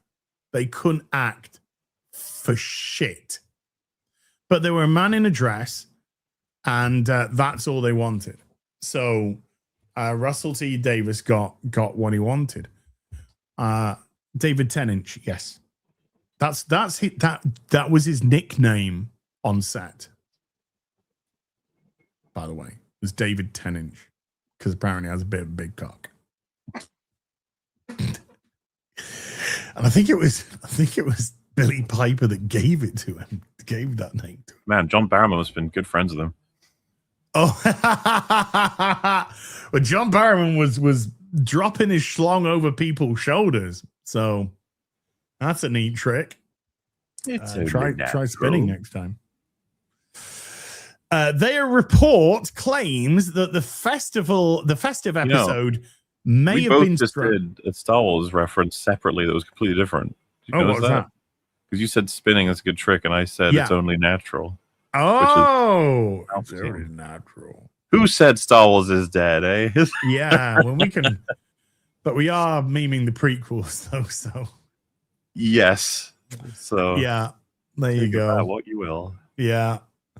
Their report claims that the festive episode may have been scrapped, with bosses instead looking at a Billy Piper-led special airing at Easter 2027 instead. Imagine that you cannot get a Doctor that your next idea, if this is true, is to just get Billy Piper to wing it for an episode? Well, maybe I'm a little bit confused. So the last we've seen of Doctor Who is Ncuti Gatwa turning into Billy Piper, right? Yes. Oh, sorry, David Tennant turning into... No, Ncuti Gatwa turning into Billy Piper. Right, okay. And so we haven't seen anything since then? No, nothing. So we should be getting a Billy Piper episode, presumably, anyway. Well, Russell T. Davies said he just made Ncuti regenerate into Billy Piper because they had nowhere else to go. There wasn't anything set up for the new Doctor. So I think he literally called in Billy and said, "Do you mind just doing a regeneration?" But like, you can't do that and not then you'd have to do something with it, right? Well, obviously Russell T. Davies is privy to a lot more than we're privy to. Ncuti Gatwa had been fired by then, so they were up the creek there because they had plans for Ncuti Gatwa to continue. So he was fired, and then Disney pulled their funding. I kind of have this feeling that Russell T. Davies announced the Christmas special really without the BBC, fully backing or supporting that at that time.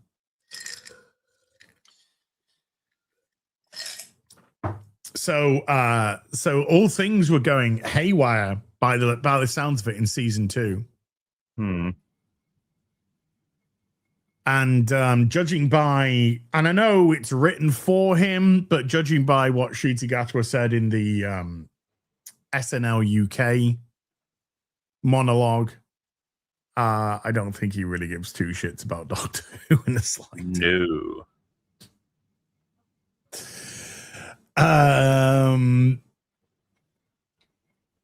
Yes, while Piper's surprise appearance at the end of season 15 immediately sparked speculation that she could take center stage in whatever came next, which would be daft as fuck. The BBC is yet to clarify whether she's playing the Doctor, a version of Rose, or something else entirely. Bad Wolf.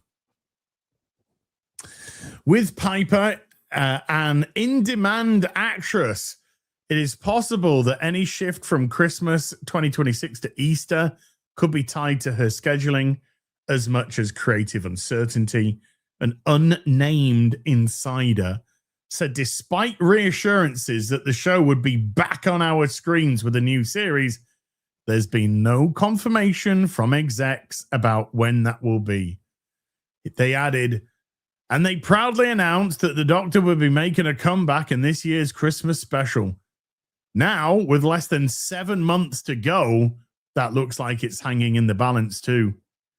They also suggested that the role itself may have become harder to cast following the reaction to the most recent era, claiming, quote, "The problem is that they found it difficult to find anyone who'll take on the part of the 16th Time Lord, partly because it now feels like a role that comes with all the baggage of the most recent series." And ain't that a fact? Yeah, it does. They got to take on everything. They got to take on Jodie Whittaker's era. Not only that, they have to take on Jodie Whittaker's criticism of the fans, even though she'd never watched Doctor Who before. Then they got to take on the Ncuti Gatwa era of black gay doctor in a skirt, mincing around, copping off with dudes. Dude, it's now a poison chalice, this role. Yeah. It's poison chalice. It doesn't surprise me at all that they struggled to cast. But also to just, like, who are we kidding? Just end it. It's like everyone's waiting. Just stop. It's over. It's clearly not making them any money. No.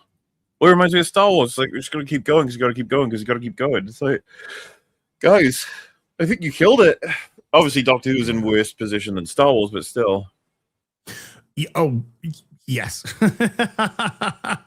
Star Wars can still do, even though it's the lowest ever, an 81 million opening at the box office domestically, which is not great, but it's 81 million. You put a Doctor Who movie at the cinema, you'll be lucky to probably get fucking 2 million, 3 million. The special was announced 7 months ago. Lindsay Salt, the BBC director of drama, said the corporation remained fully committed to Doctor Who and was delighted that Russell T Davies had agreed to write another festive episode. Why?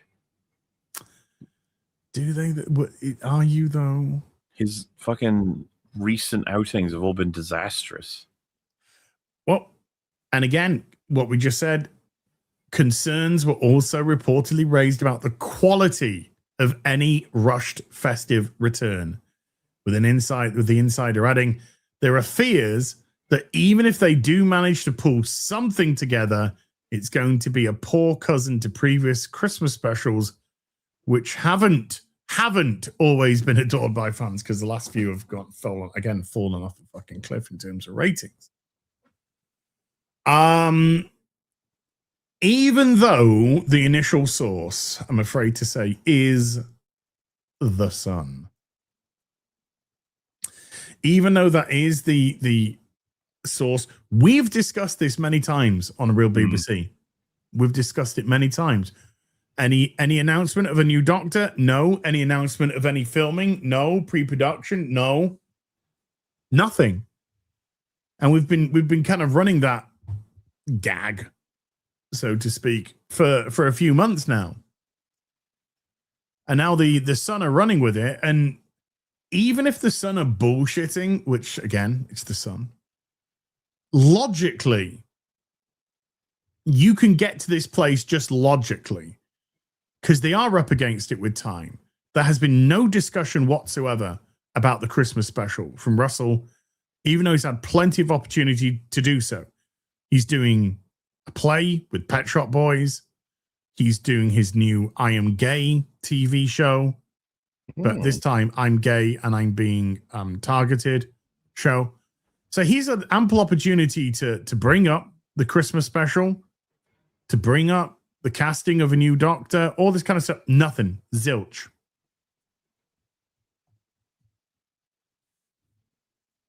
What do you reckon? What do you reckon? You reckon nobody wants to touch it with a barge pole? I mean, yes, but also like surely they make something happen. Wouldn't it be bizarre to be Billie Piper of all people as well? Like, hey, can you come in and shoot this and just become the new Doctor? And she's like, what? Yeah, I guess. What? And then everyone's about to be like, so are we doing anything with? And it's just like, yeah, hang on, love. We're just sorting some stuff out.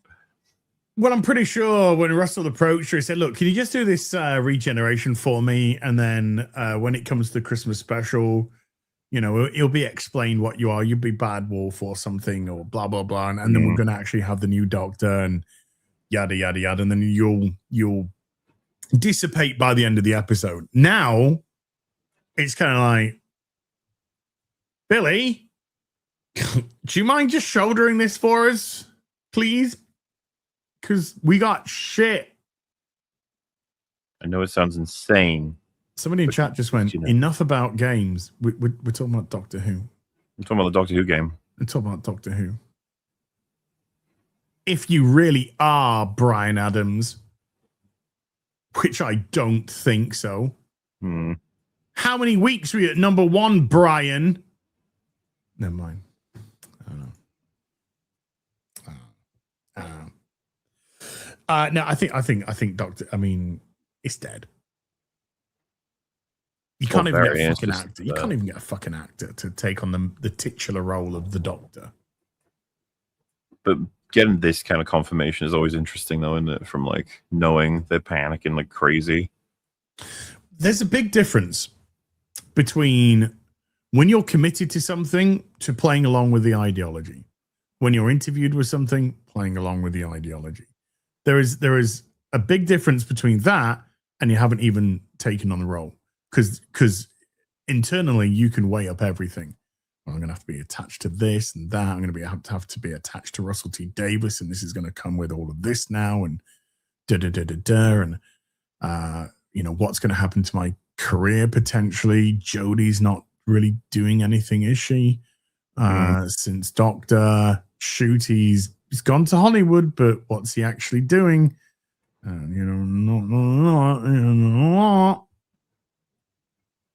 So they gotta weigh those things up.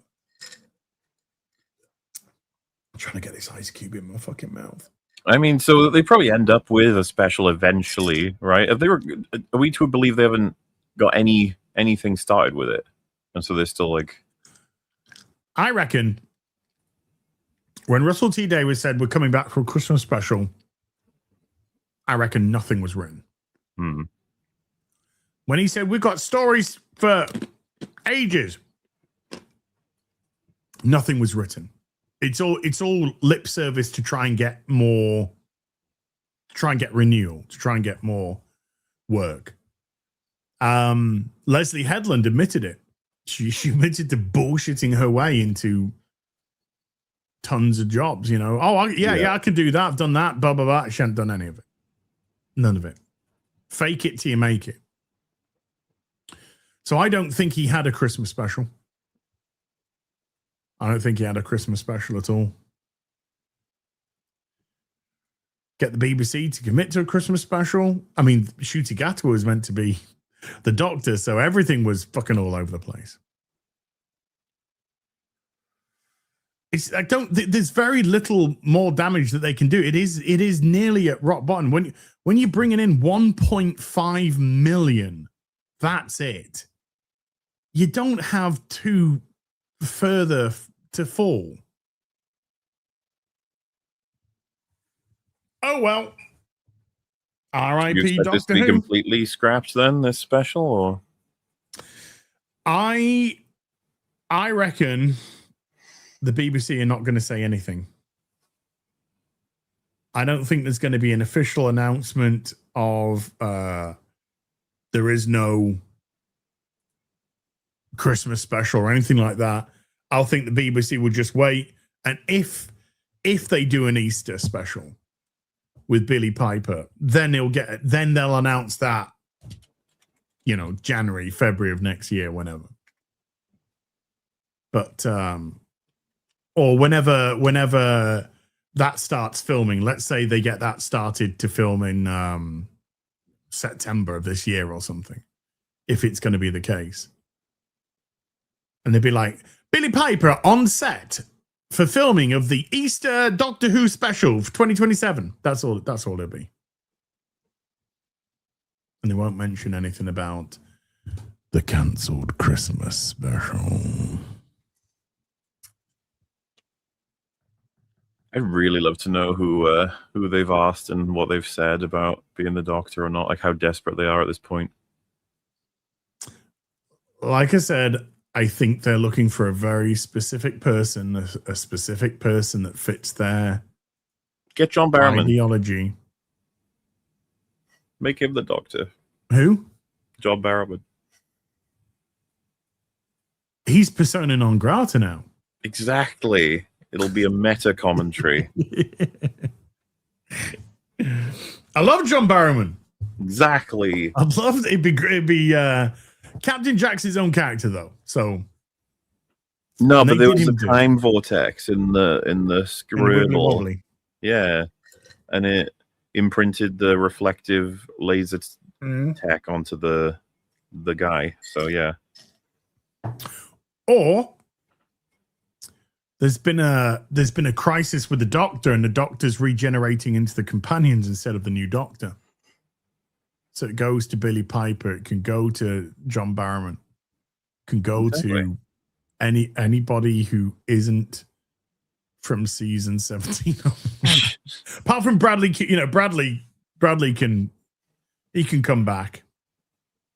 They just decide they're going to shell out the most money ever to save this, and they make it Robert Downey Jr. and he agrees. And he's dressed as Doom as well when he does it. I would watch that. I would buy the Blu-rays. I would by the blue gaze. Okay, let's get into the super duperies before we all melt. No. And it starts off with a 3-part super chat at number 2. Okay, thank you, StreamYard. That's really good of you. Let's see if YouTube has got part 1. Yeah, part 1. So we got Go for Broke with 3 $2 super chats. Number 1 says the midichlorian and Grimgar.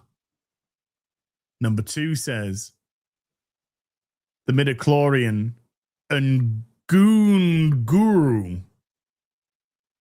And number 3 says the man beach sips porridge and gunk stew. I've seen all those movies. Who's your favorite Star Wars character? I feel like there's 2 ways I can answer that question. We going legit or what? Of course, we're not going legit. No. Well, then it would be Gimbo Dislod. Oh, that's a good one. Mine Bunker Wonka. Yeah. Yeah. Everyone in chat's going, Trapper Wolf. Solely to tie with a $5 says, Mola, how much do we have to give you for you guys to reenact the shopping cart scene from Mixtape? Fuck. Yeah, I'd rather not, honestly. I think if you guys want me to be alive, because I'd end up spinning out of control, hitting police cars. I'll end up in prison or dead, so probably not worth it. I saw that you were doing all the button pushing for that because that was your thing, was trying to push as many. Yeah, that was inputs. the difference in you and I's. In that whole segment. I decided from the outset that if yours was a no button press, then mine's an all in every. I didn't touch it once, and it just guided me all the way through. The only problem I came to was the truck, and it eventually sorted itself out. Because it's such a good game. Oh, yeah. Reno the Turk with a $10 says, imagine working at Lucasfilm and Made to Take Family, and you see your stupid-ass boss in the movie as he walks in Tuesday morning. Thinks he's the coolest kid in the playground. Yeah. Hashtag, I'm spitting on his food.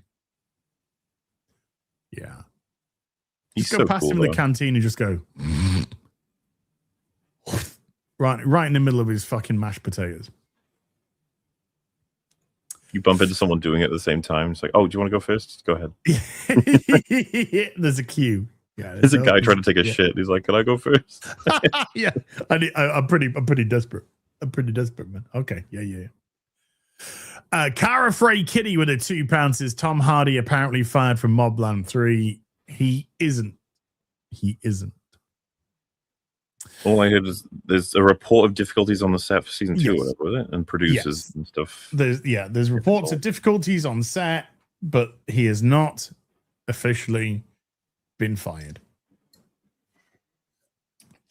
So fingers crossed, whatever it is, they fucking resolve it. Yes.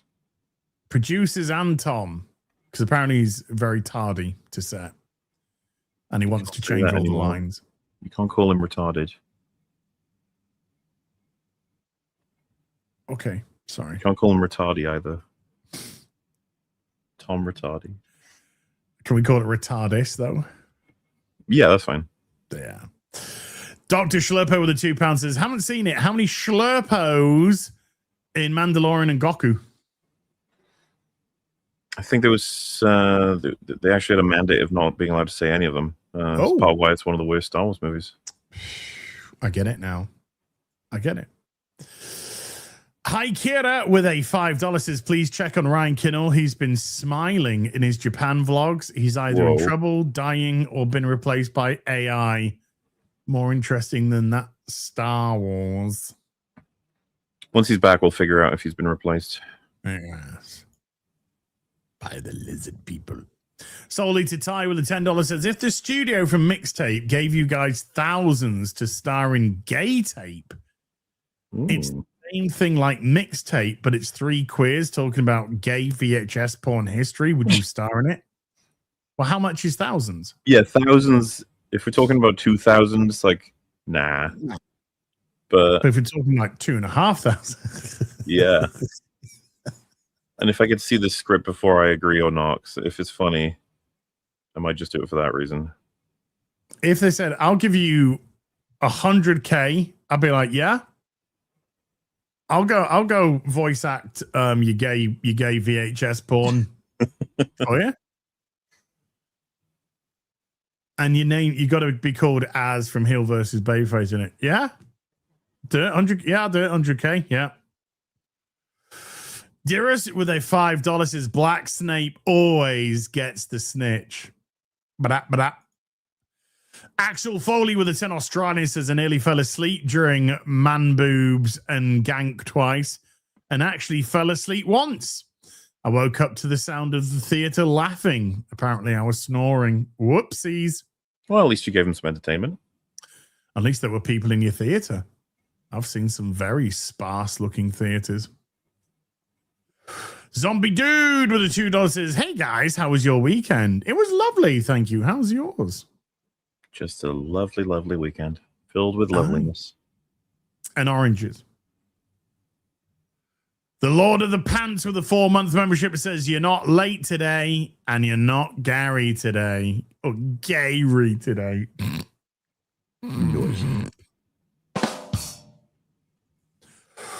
Yabani with a 25 Polish says, hello, all of my persons of hench. I think Chud is my new favorite comic book sound effect. Chud. It's a good one. Munchlax with a membership for 44 months says, to quote Amelia Pond about the Doctor Who Christmas cancellation, thank you, Santa. Yeah. My God, the 11th hour is such a good episode. Fuck.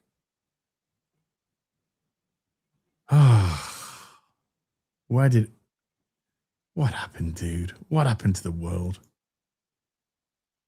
The world was so much better with bigotry and racism.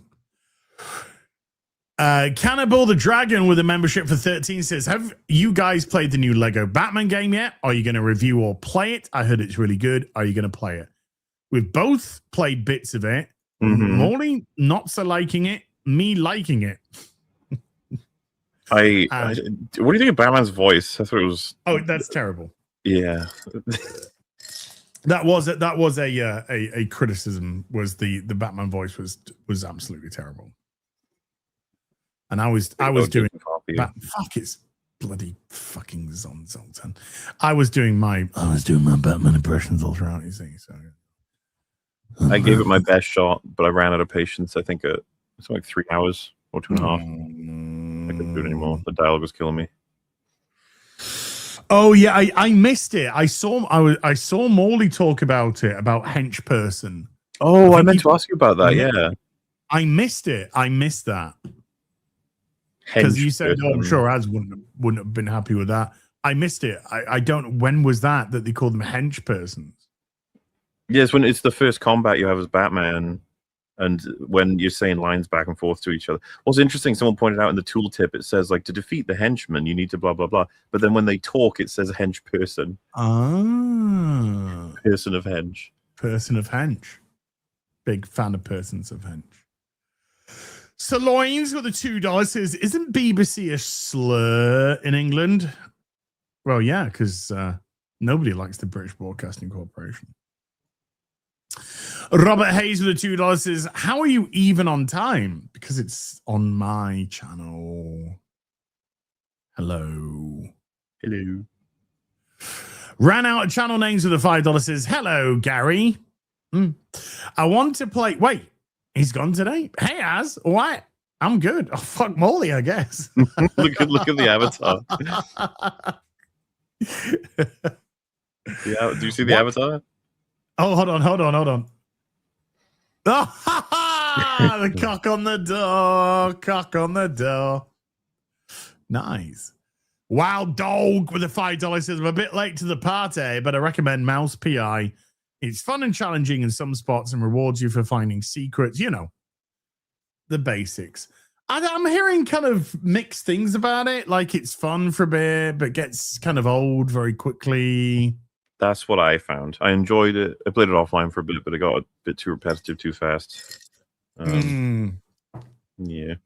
Playing James Bond in a bit. I wonder if that'll have the same result. Josh Kelsey slamming a $20 on the counter. Thank you, Boo. Appreciate you, Josh. Not a felon. Gary is. Okay. With a $20 says, as if I could have you in a cassette tape when I moved to you, when I moved to New York, I would feel more brave. Ugh, I know that quote. I know that quote. I just kind of gave up after that quote for a bit. I just gave up after that quote for a bit. It was just like, oh. I love the way, by the way, that they would have flashbacks and stuff like that. And at no part during the game did any of the characters feel like they had a relationship of any kind. So well done. Nordstrom with a 300 Serbian dinar says, I'm just glad Amazon's Lord of the Rings MMO got cancelled. It would have been a shit show on so many levels. Their customer service is worse than Blizzard's. But you know who is working on a Lord of the Rings RPG? Yes. Same people that did Kingdom Come Deliverance. Mm-hmm. I have been made aware of such things. There you go. DPG Bella with a $2 says, is Mom still the worst movie Mauler has ever seen? In terms of just raw inconsistencies, probably, yeah. It's like a bazillion of them. Okay. Jason Nelson with a $2 says, enjoyed your chat with Colhauser. Round 2 is soon. Round 2 is tomorrow. 4 p.m. UK time. 4 p.m. UK time. I'm going to be on Colhauser's channel. Ran out of channel names with a $2 says, you missed the best part. I'm sorry. Yeah, wait, what? Oh, the best the door? Well, we watched, I think we caught the major parts. I don't know. Yeah. There's a part later where they open the door and you can still see the peen on it, which is funny. Oh, I hear you talking about when I probably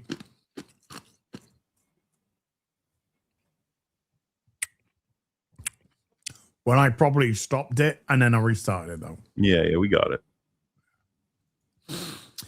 Eric K. Mod has been a member for 71 months. Thank you, Eric. Appreciate that. 71. Woo!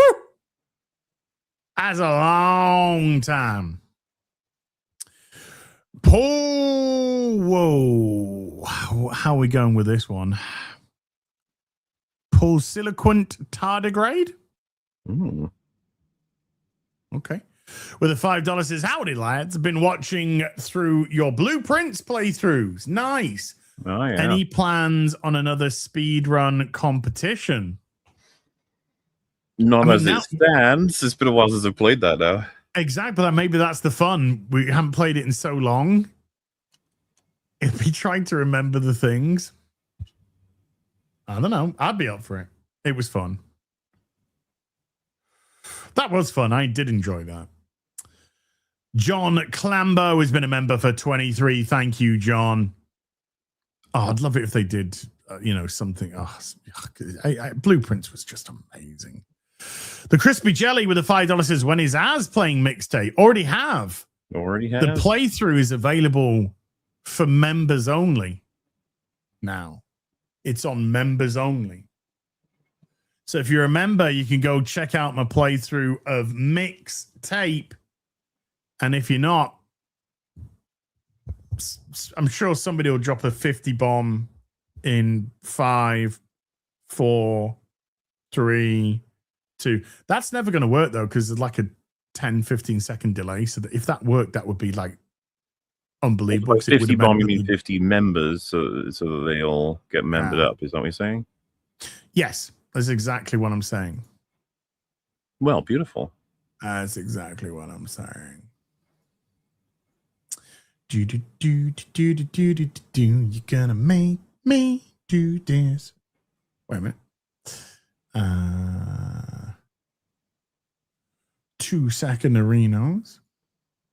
There we go. There it is. Boink. Boink. Don't have to do that normally. Don't have to do that normally. There you go. There we go. Right. So let's go to the next one. Book of Grudges with a $10 is Fringy's mixtape playthrough. Maybe my favorite so far. He started losing his mind immediately at the door painting was priceless. Now I'm just waiting for the Platoon playthrough. The rumblings say Platoon is tomorrow, but also I've heard that Drinker might be tomorrow as well. I thought Drinker would be bonding. I don't know, actually. I guess we'll find out. No, I'm just saying I thought he would. I mean, no, that makes sense, but he's already said he would do Okay. mixtape now, so he's screwed. Too late. Too late. Too late. Apologize. Too late. Nathan Cassidy with the $5 says the ironic part about all the mixtape shilling is the person responsible for this is a daughter of Larry Ellison, aka Trump's buddy. Yes, daughter of the 5th richest man on the planet. She's the one that wanted to get this going. And you can tell that it's her idea of what she thinks her life would be if she was a normal, teen. But she's not. She's 40 and a lesbian. I just found out, Megalopolis, the Coppola movie, his newest one, currently not available on stream or to rent or to purchase on any major digital platform. However, it remains viewable on select in-flight entertainment systems such as American Airlines. What? So, the major way you can still watch Megalopolis is while you're on an airplane. I assume that was Coppola's intentions. Okay, that's you gotta watch it that way. That's how it's meant to be watched. No. Everything's so stupid. No, you ain't gonna. No, sir. No. I don't know. My mate, right? When he flies, he takes his iPad and stuff. He watches flight crash investigations while he's flying. Oh. Well. Like, what the fuck, man? Hi, Kiro with a $2 says Fringy came out of YouTube retirement for mixtape. Yeah, boy. Yep. T. Louis II with a $5 says, as in hell, devil will torture you for all eternity by making me play Lord of Ring Gollum. Devil. Oh, come on now. We're not monsters. Oh. I was going to say, it'd be a bit far for hell, wouldn't it?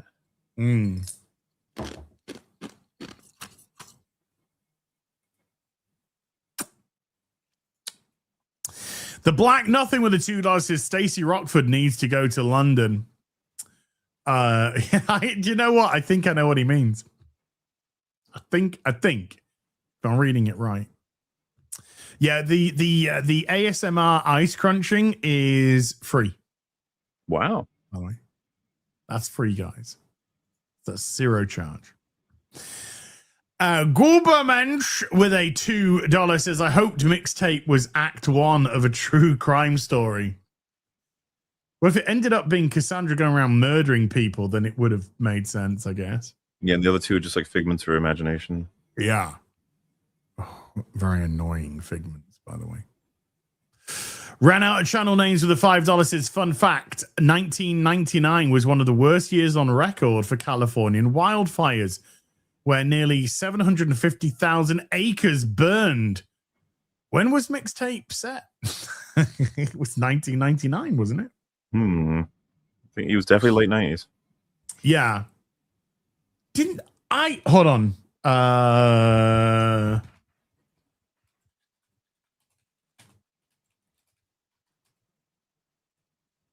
Kylie Minogue. I swear to God that I heard Can't Get You Out of My Head in the background at mixtape. I swear to God there was a moment I could hear it. It might have been the brain cancer setting in. But that came out in 2001. So if that's true, wah, wah. The crispy jelly with a $2 says again. Okay, now where was this?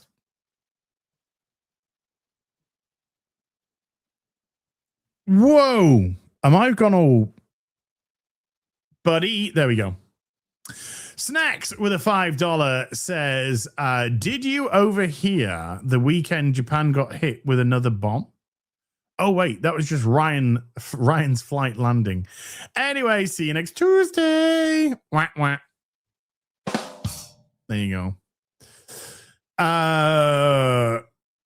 Recency Film Cinema with a 25 Romanian. Anyone playing Age of Empires Definitive Edition or Heroes 3 Might and Magic anymore? No. No. Cougar with a $5 says, as favorite comic cover of all time. Mine is Superman 80 from the Reign of Superman. That's the one with Cyborg Superman and yeah, that's the one with Cyborg Superman, isn't it? Morley, nothing for you. You did bad and should feel bad. Oh, wow. Is this because I played mixtape? Probably. Well, maybe. I don't know. How many Maybe dimensions? they just don't know that you.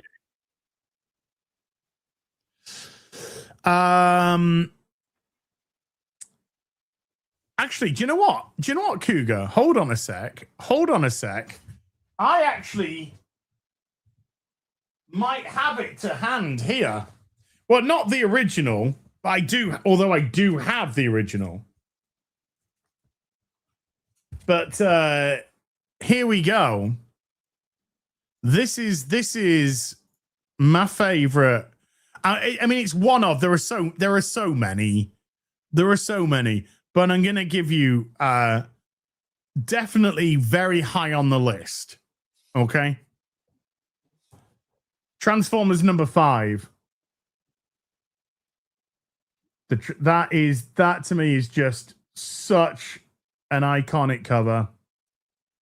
Absolutely phenomenal. Boom, boom, boom. Bit of an all-time fave for me. Bit of an all-time fave.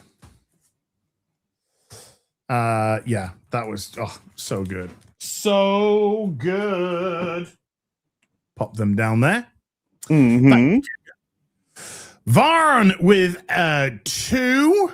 I don't know. Wait, hold on. I don't know. No, I'm not going to say anything because he fucked around last week. So I'm just going to say Varn with 10 euros says, saw Ryan's vlogs from Japan. It's so weird to see him happy. Also, an anime suggestion. Inuyashiki, an old man and a high school student getting crushed by a UFO and become cyborgs. Okay. No, I do like that about anime. You'll never know what the fucking premise will be. Yeah. I mean, obviously my favorite cover of all time is my cover.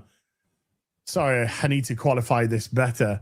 The best selling cover of Saints and Sinners, which was my cover of my story. Shit, sorry, Molly, I didn't realize. Well, la-dee-da.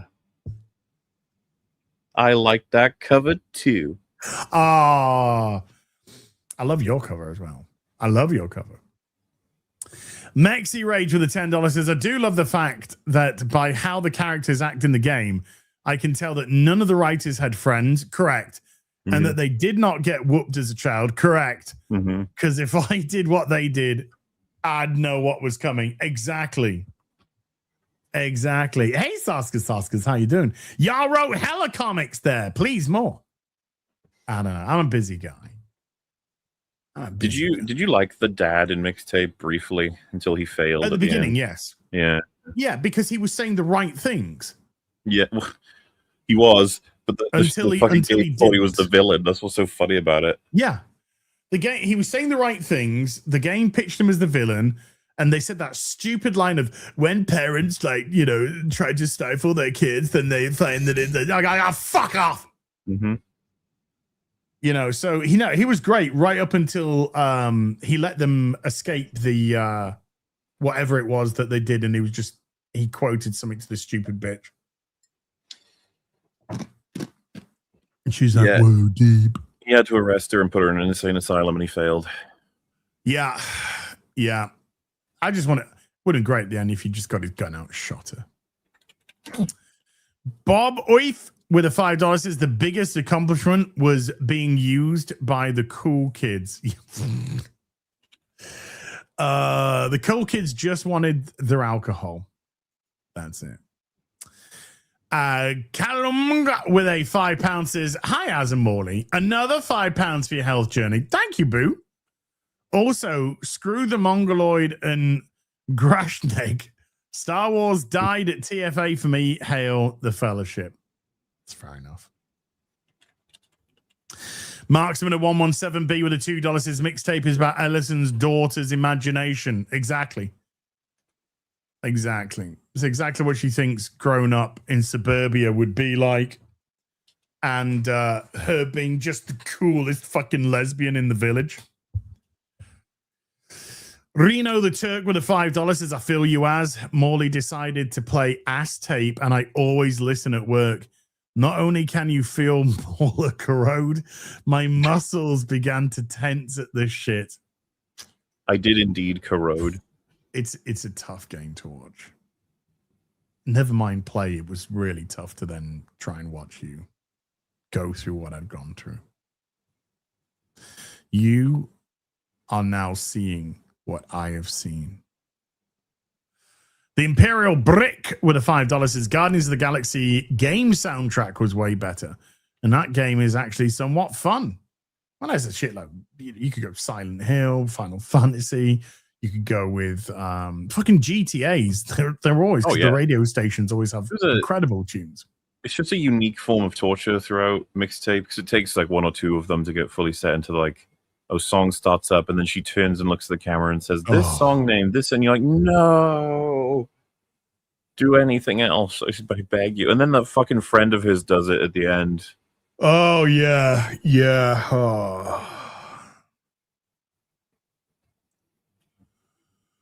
Oh, terrible. Fucking pretentious cunts. Toxic Manga of the Hateful Bro with a $5 says, because I watch your guys' mixtape videos, I got recommended more. Saw one where the person played with no music and the game becomes even emptier. Well, that's just it. The music's just carrying zero gameplay. So imagine, I think you said at one point, Morley, just imagine walking around the house if there's no sound, no music. It would be just empty. The whole thing would be empty. Yeah. And it was. Alpha Chad Fairnor with a $5 says the relationship between the dad and his daughter in mixtape reminded me of the relationship between Jacob Kane and Batwoman. True. So cringe. What do you got for me? No, man. Mexi Rage with a $5 says, with everyone doing movies, I'd love if either the fans or one of you guys are able to bring Fargate to life. It would make the bit come full circle. Well, yeah, if you've got a few 100 million lying around, we can make a TV show called Fargate. Sure. Chat, I need somebody to tip 100 mil. Just want to set a goal quick? Yeah. 100 million? 100 mil, yeah. Maybe, well, 200 mil. Just, catering, of course.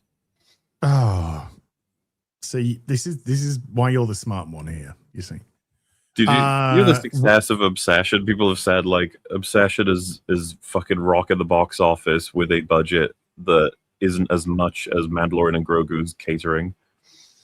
1 mil. That's insane. The budget of Obsession. Absolutely 1 million. It's always horror. Like 99% of the time, it'll be horror that does this. Certainly in these days.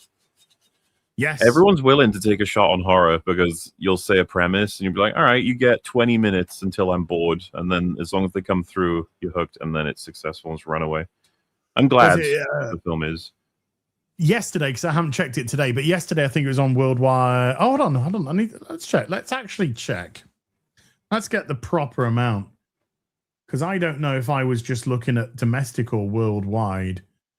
Here we go. God, dear God.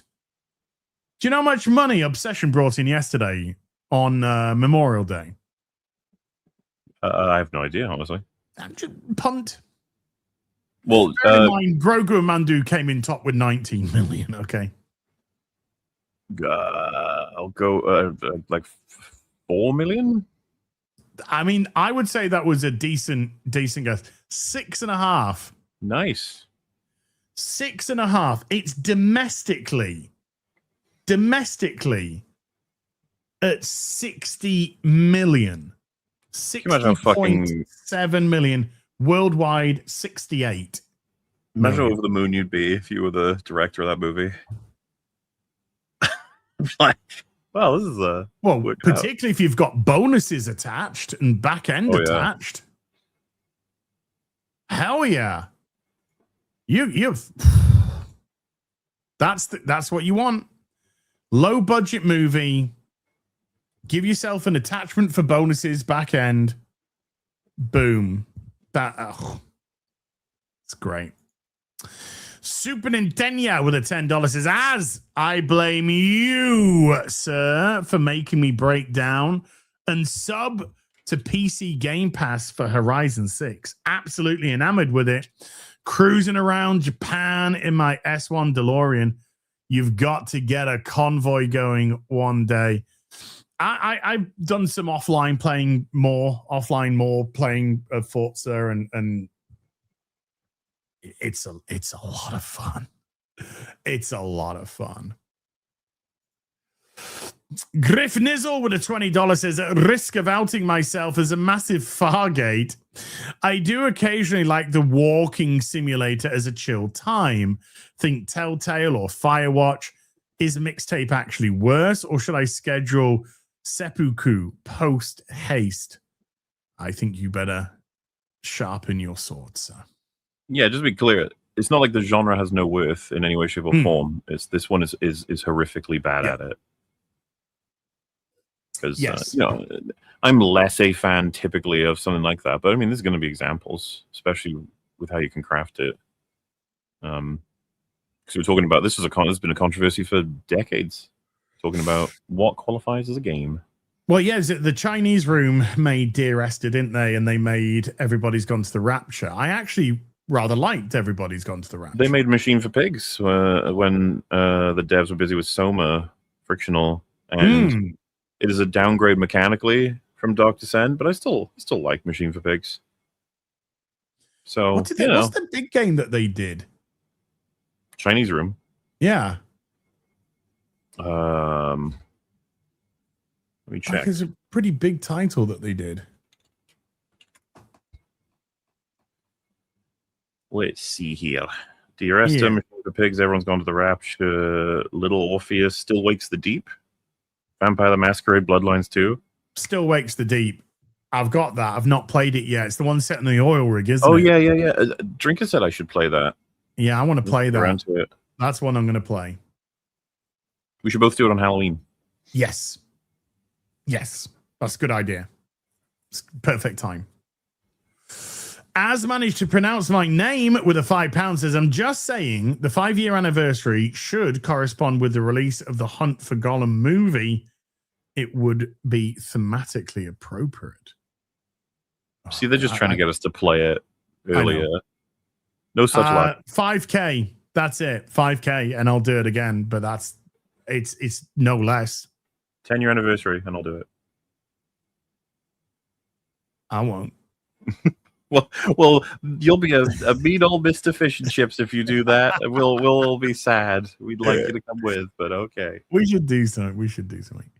Sirloin if we get to a 10th anniversary, absolutely. Sirloins with a $5. They finally made a game made to be played one-handed, and it's fucking Mixtape. Yeah, sorry, dude. As managed to pronounce my name again with another £5. Says also, weird note, but those videos have become my go-to-sleep videos, as shouting and Rag's drunken breakdown is surprisingly soothing.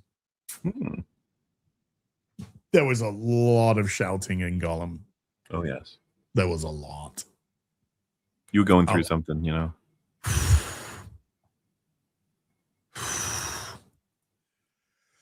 I never thought I'd get out of that fucking mine that was in it at the beginning. Oh my god!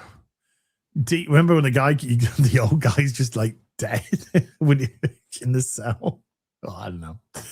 DB with a £2 says, as drinker confirmed mixtape on Wednesday, popcorn out.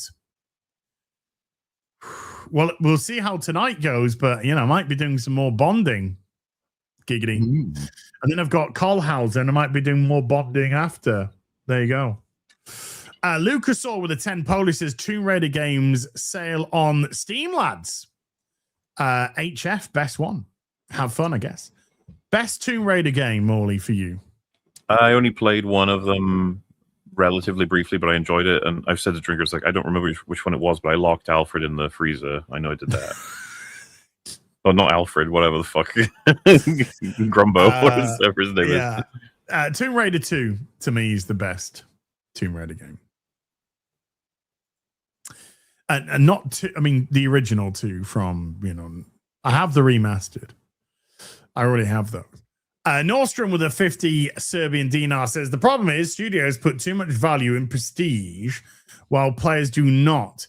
They will see all those 10 out of 10s and say to themselves, we need to make more of this. Once again, we'll be ignored. No, it's not quite like that. It's that the game studios don't give a fuck about us, right? Mixtape wasn't a game that was made to sell. I'm absolutely convinced of that. It wasn't a game that was meant to sell. It was just some pretentious billionaire daughter bitch that wanted to think anyway that she was putting out this game where she's so fucking cool and the music's so fucking good. Well, a lot of the music was mid as fuck. A lot of it was good, but the characters were fucking abysmal. So it was a vanity project. That was it. Nothing more. Vanity project. I'm out of ice and I'm out of water. Oh my god. Oh my god. Jay Martins with a $5 says, "As do a fart." I can't. I got nothing. Oh man. I got nothing in me. I've got nothing up there to patoot. And you don't want to. Just in case something else happens, so no, yeah, don't want to gamble on that. Yeah. Van with a €5 says, as a Morley, play Heroes of Might and Magic Olden Era. It's full release. It could rival Heroes 3. More, it is an Eldritch faction. It's OP. I like the look of it. Maybe one day, but not right now. It's too many things going on right now. Too many things. Benjamin Wood with a Australian says, hey boys, can you send me some cash? No, it's Benjamin. It's the other way round. I need that money to pay my bills, the internet bill, the electricity. We need to feed Gary. We're lost in the park in Japan on the tour. Give us some nuts, some grazing nuts. Tyus Beck with a $5 says, I've always been so annoyed by people saying Avengers is fine because it came early in MCU and united the character. Can't wait for Mauler's vid. Avengers is a great film. It is. It's like almost weirdly underrated because a lot of people sort of are ubiquitous on like, yeah, it's good. It's like really good though. Like ridiculous. Yeah, you saw it today. No, you can't pay me to fart. There's nothing to come out. I just don't think you should start that up. It's 100 quid, and I'll shit my pants. I don't. What? You're gonna end up on Twitch painting your feet. But you're doing James Bond. I'm gonna be painting my nipples. All right. Similar. Yeah, depending what Bond film, yeah. Mikey Gusler with a $20 says, did you two see the Red Let Media video on Mandalorian and Grogu? I haven't seen A Red Letter Media video in 4 years, I'd say. I thought it was mostly good. Jay saying he was tired of seeing Dave Filoni was funny. Rich saying that Attack of the Clones is still the worst Star Wars movie was a hiccup. I saw it. It's they are perpetually forced to talk about Star Wars when you can tell they have nothing to say about it anymore. It's kind of weird. Marksman of 117B with a $5 says Ellison lost $500 million of daddy's money on indie films before jumping into games. The entire studio quit because of her replaced made mixtape. Sounds like a lovely woman, doesn't she? Dr. Martin Luther Pepe with the 20 Swedish says, I'm ready for Schlurpo 2, the Schlurpening. Heyo.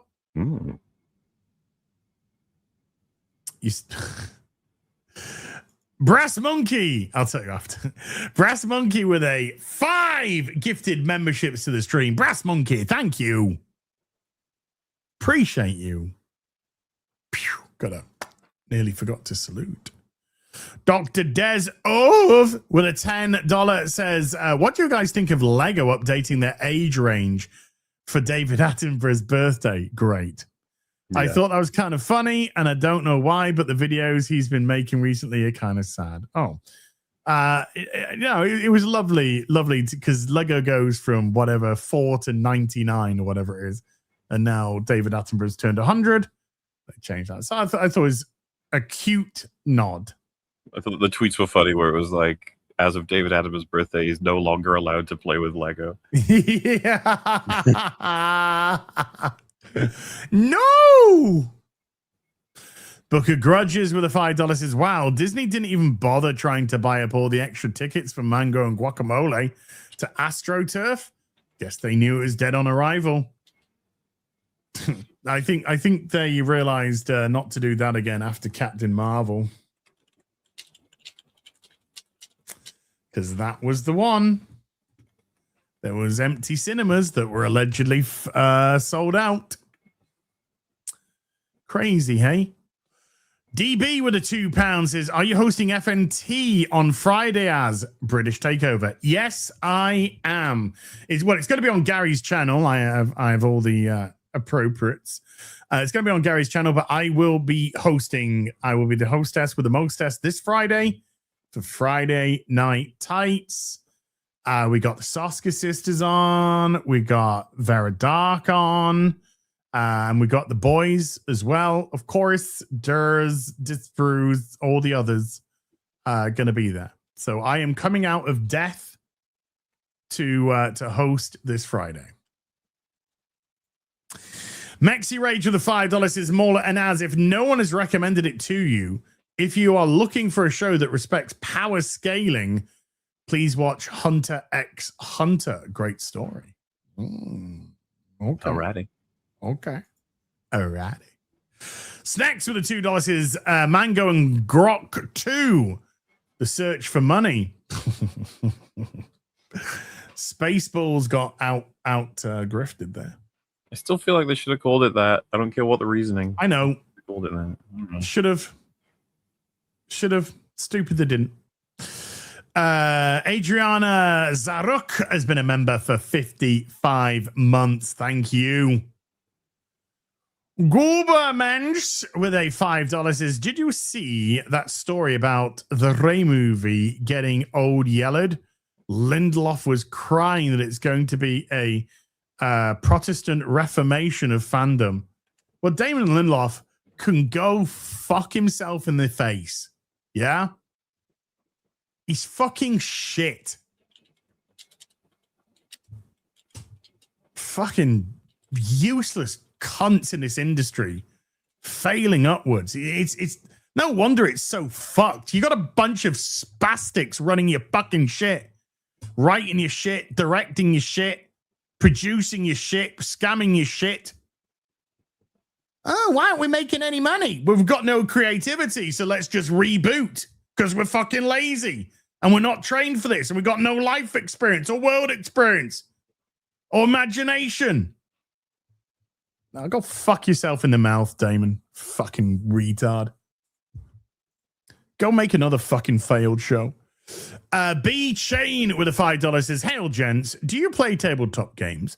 My friends and I play Bolt Action. Had a great build/paint session on Sunday. Warlord Games. They're in the UK. Used to do some Warhammer. Haven't done so in a few years, unfortunately, but used to do some. I was Death Guard and Black Legion." DJ LaRue with a $2 says, "Go Vesper Rangers." Yeah, they're fucking retarded. Mistborn Taylor with a $5 says, quote, "Stories only need to make emotional sense," end quote. Reminds me of Anthony Granola Bar saying, "Who cares about the technical details of Blade Runner?" A lot of people do. A lot of people, actually. A lot of people. Nordstrom with a 500 Serbian dinars said, "The reason they say the story didn't need to make sense is because they're incapable of making anything sensical." Of course, because if you want to make something sensical, you have to follow the rules. They don't want to follow the rules because they don't want to follow canon. They don't want to follow, what's come before. They have no intention. They don't want continuity. They hate that. It interrupts their desire to just forcefully interject what they think is an emotional beat that doesn't pay off.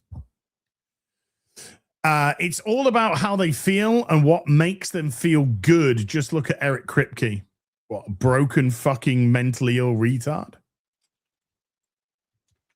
Well, it's kind of you to say that. It's a nice Have you way of seen him interview? Him. No, but I would. Dude, he's a fucking spasmo. I can tell from his writing. High God Spurg of the Dawn with a £20 says, "The Book of Rags, chapter 3, verse 3. Let rhino milk and spiders never leave you. Bind them around your dangus. Write them on the script of your video. Then you will win massives and a good mimson, the sight of Don and gaze." It's beautiful. It's my favorite passage.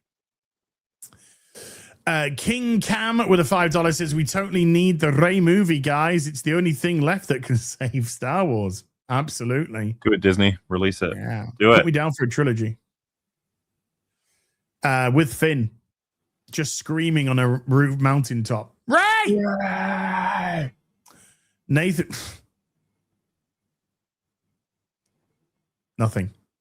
Nathan Cassidy with a $20 said, "So apparently Disney cannot legally remake the OT/prequels. More research is required, but there's a clause in the contract where George stated they cannot do a remake, allegedly. I don't fully buy this yet, but it makes sense." Is this one of those things where once he's dead, they can do it? Yeah, maybe. Maybe. It might be a lifetime. It'd be whoever inherits the estate or whatever, and then they can get it out of, blah, blah, blah. Zemeckis did Back to the Future, didn't he? Yes. Hasn't he got something similar when it comes to it? Yeah, that everyone's concerned that when he's dead, Back to the Future will be up for grabs. Yeah.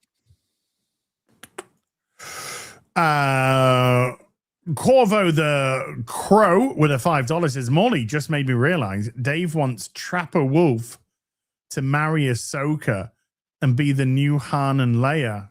Good God, the cringe.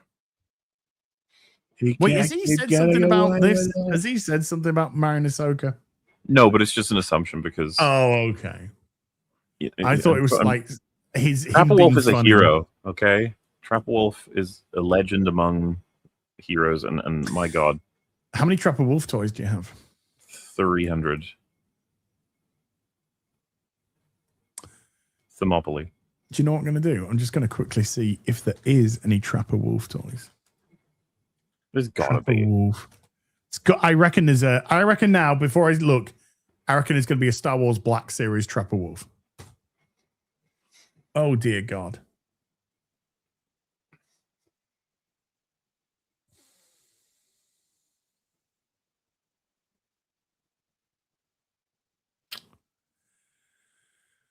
Oh, dear goodness.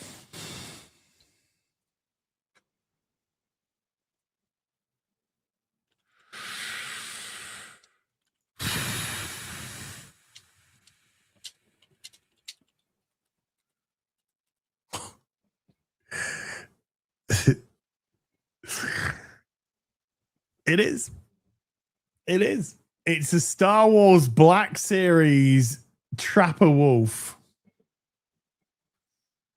That's Dave Filoni. Well done, Dave. Congratulations. God's Bad Karma with the $5 says, do you guys think Sam Witwer would make a good choice to run creative at Lucasfilm? I don't really have much reason to think that, but I would pick him for sure over Filoni. Yeah, he's got a lot of passion and he's clearly got a lot of love for Star Wars. Whether or not he's a disciple of the Lucas Filoni, if you know what I mean, or George Lucas himself, I'm not too sure. But I know I like his passion for sure. As managed to pronounce my name with a £5 says the mentioned Akbar. Quick, play the theme. Ocean, my mind, into the land that you want. I didn't say that in my version. What are you talking about? It's actually an EFAP reference. Okay. Like play Akbar's theme. Well, sorry, taking a song where I charted. You're not the only person who charted on Earth. I think you find I am. There's like one other dude, Paul McCartney or something. Oh, that's the cunt that always beats me to number one. Yeah. Fucking asshole. Gamer Gramps with a $2 says DSDF has been a pilot in several Mando episodes. Trapper Wolf? Trapper Wolf, yeah. I know. He came in season 2, didn't he? I think so, yeah. No. I think he's in season 1. Really? It's the episode where Bill Burr is introduced. Oh. And Mando goes back to that space station and then leave, and then they arrive and blow it up. Oh dear. Varog with a £2 says I like to put his super chat into the Outlaws Fund. Oh, what a great thumbnail, by the way. Phone Jacker was the fucking tits.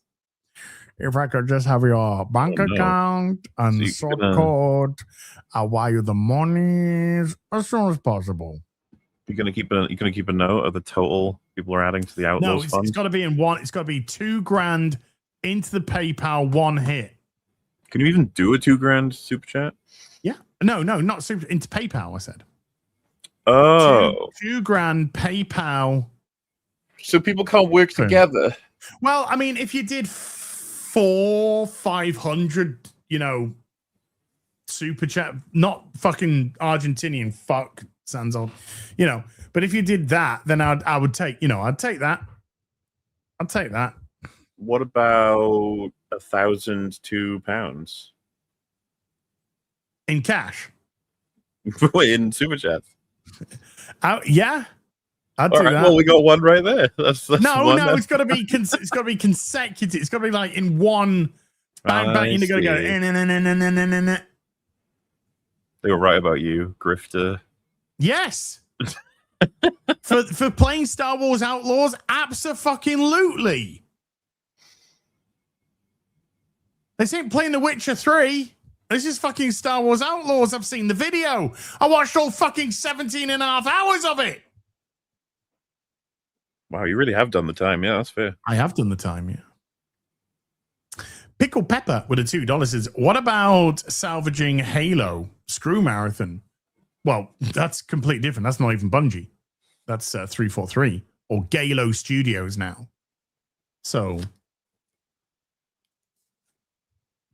fucking Halo's fucked as well. It's all fucked. Everything Microsoft's touched has turned to shit. This is really impressive. Gorbamanch with a $5 says, if Maul's brother is Savage Opress, what was Maul's original name? Meanie Pants Opress? Or something normal like Greg Opress? I think it's Barry. Yeah, Barry Opress. I think that's right. They called him Bazza, didn't they? Bazza, yeah. Yeah. Wait, Bazza. What is it, Savage? James Bursey with the $5 says, as Rogue Trader DLC Pack 2 is coming soon, giving about 75 hours per playthrough. Eldar, Nids, Krons, Chaos, and Space Marines all represented. Okay, maybe I'm a little looksy-poo, Nordstrom with a 500 Serbian dinar says the peak count for Destiny 2 could be higher than that. The game didn't release on Steam until October 2019. It was only Battle.net they were published. Yeah, I mean, that number's Steam. It's the Steam peak. We don't know what the Battle.net numbers were, but obviously they would be good. That's why I said when it comes to Destiny, it's probably got a good console representation as well. Because if you don't want to have a Battle.net, you'd go to console. Ochigor with a $5 says random thought on renaming Black Snape as Hidden Snape since he can barely be seen in the scenes. Should have put since he was would be barely visible in the scenes, then he wouldn't have a scene with the scenes. You should be a Raya. They make that mistake in Mando and Grogu. The opening, the guy is like, I'm going to protect all of you with my protection or something like that. It's like, what? I tried being Raya, did it, nailed it first time. So that's it. Done. Boom. One, nailed it, over. Bye. Staffo ABC with a €5 says, I didn't send super chats until I was already a man. By then, there was nothing to me but blood. So you get to a point where we have no idea what the word even is. I had trouble working it out first time. Mikey Gustler with a $10 says Jacksepticeye is in the 007 game. Doesn't that make you want to play it even more? Mm-mm. In all honesty, is it cringe to see other big creators in the new big game / movie? It is rare that it works well. Yeah. I'm trying to think of a time where it even does. There's like spiritually honorable sort of things that happen sometimes that are kind of cool. Probably like maybe someone who died or someone who had a huge part of why the thing is the way that it is. But a lot of the time it's like, oh. Like, I don't want to see Jacksepticeye and James Bond, really, No. No disrespect to Jack, I'm sure. No, I would have thought you'd understand. I'm sure he would. But no. No. Thank you. Padra 7 wow with 100 checks says the Mandalorian and Gangrene. Anyway, how was your weekend? Malaria. The malaria. What did I say? I'm in Mandalorian mode. I'm just seeing Mandalorians everywhere. Yes. The malaria and gangrene. Anyway, how was your weekend? Indeed. It's good. Thank you for asking. Bubba Doom with a $5 says, when is Mauler going to write the Schlurpo screenplay? The world needs it. The healing will truly begin when we learn. He Schlurpo. You think I haven't already written it and sent it to Steven Spielberg? Whoa. So he's gonna send it to the Jews. He said, he was like, oh, I'm busy making Disclosure Day. And I was like, no one cares. Literally no one cares. Looks interesting. No, everyone cares more about Schlipper. Okay. Marge Dingin with a $10 says, so no good stories about a bounty hunter drifting from planet to planet with unwanted company. Guess I'll stick to Cowboy Bebop. Hopefully Backrooms is good, or I'll be stuck with Paprika. Cowboy Bebop is just the fucking tits. It's so fucking good. I also hope Backrooms is good. Me too. Wayne Orama has been a member for 33 months. Thank you, Wayne Orama. As managed to pronounce my name with a £5. I'm just saying, Tom Hardy as Bronson as Doctor Who I'd definitely watch. It would be different. It would be different. They're just going to call him Charlie. Wait, Charlie. Am I losing some focus here?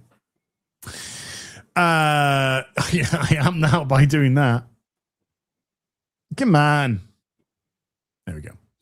Jack in the Box with a 5 Australia says, in Only Fools and Horses, who do you prefer, Grandad or Albert? I gotta say Uncle Albert. I never watched enough of it, but from the few episodes I did, probably Granddad, honestly. That's really been funny. Okay. We have a split decision here.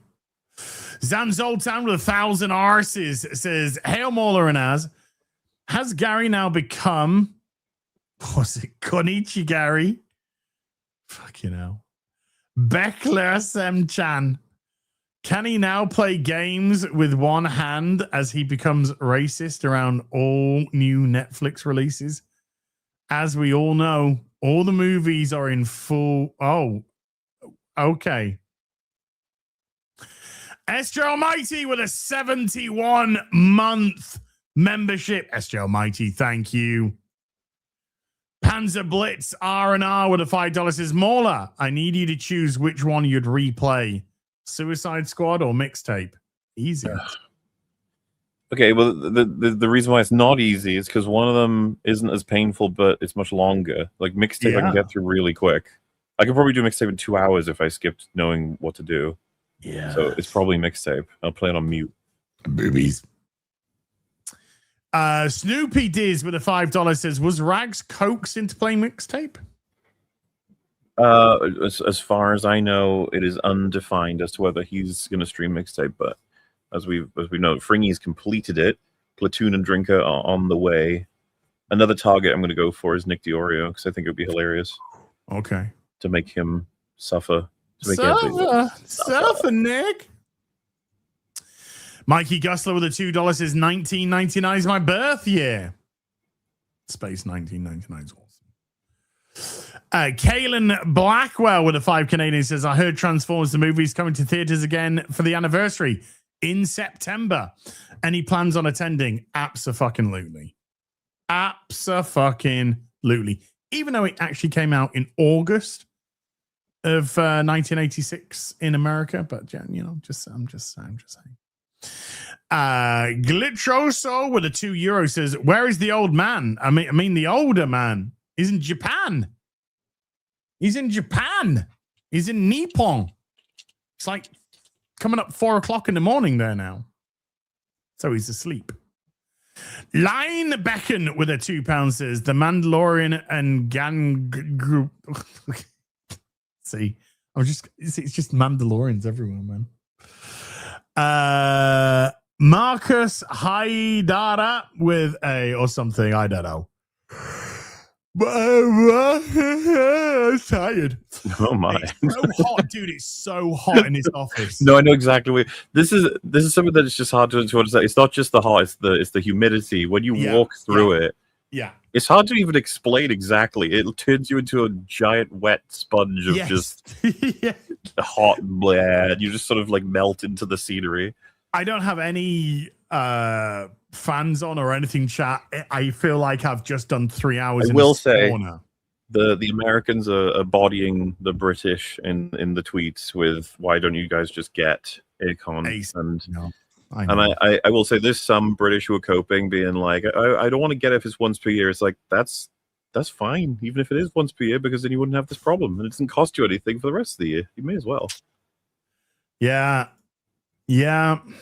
they ain't wrong. I mean, you know, it was like 2.5, maybe even 3 years ago, where I don't know what street it was, but I was like, I finally got an AC, and now it's beautiful, dude. Each year I turn it on when it gets too hot, and everything feels normal. I feel American now. Okay. Wow.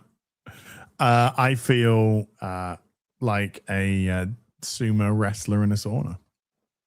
Oh. Zan Zoltan with a 500 arses says the Mandelas and Gandhi. SJ Almighty with a £10 says, dude, Hope Palace stuff Rayo tomorrow. in the Europa Conference League. We'll be watching. Really hope you win. Eagles together. Yeah, tomorrow's the cup final. Come on, Palace! Come on! Let's fucking win it. Glasner's last match in charge. Jacob K with a $2 says, can you compare skateboard mixtape versus Schedule 1? Schedule 1's amazing. That's pretty funny because Schedule 1 is such a, like low, what would you call it? Like low resource game. Yeah. Like I'm assuming was that one dude that made that? Yeah. And you can tell it's a lot of work for one guy to just try and make it work. Whereas mixtape is this fucking gross. I don't even know anything to go further than that. It's just gross. Grotesque $1 billion failure. $1 billion vanity project. I enjoyed the fuck out of Schedule 1. I need to never play it again so I don't get caught back up in playing it. No, it was fun. It was fun. Did great for Sunday Funday as well. We had some fun on Sunday Funday doing it. Justin Martins with a $5 says Schlurpo. A Schlurpo story. Marksman of 117B with a $2 says Mauler. Small game. Island of Dr. Moreau. 8 out of 10. Okay. Hambly the Hut with a $2 says thank you, Morley, for the mixtape stream. No problem. How was your weekend, buddy? Fish Bulb with a $5 says Friday night tea. Hey. Sam's Old Sam with a 500 arses says, hey, Laz and Mola, I'm going to keep recommending you should both watch the Resident Evil 9 video Trequiem before you Requiem from Crazy Boris. It's only a minute long and funny. That for the second video to Hail. We can't do that. Someone else's content. Nordstrom with a 500 Serbian dinar, but check it out if you want peeps.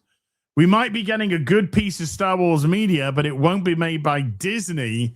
Remember, Saber Interactive is remaking Knights of the Old Republic. They're no longer with Embracer, so there's hope.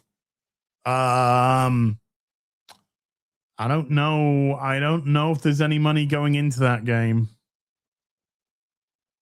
You need. I'd look into that if I were you. I don't know if there's any money going into that.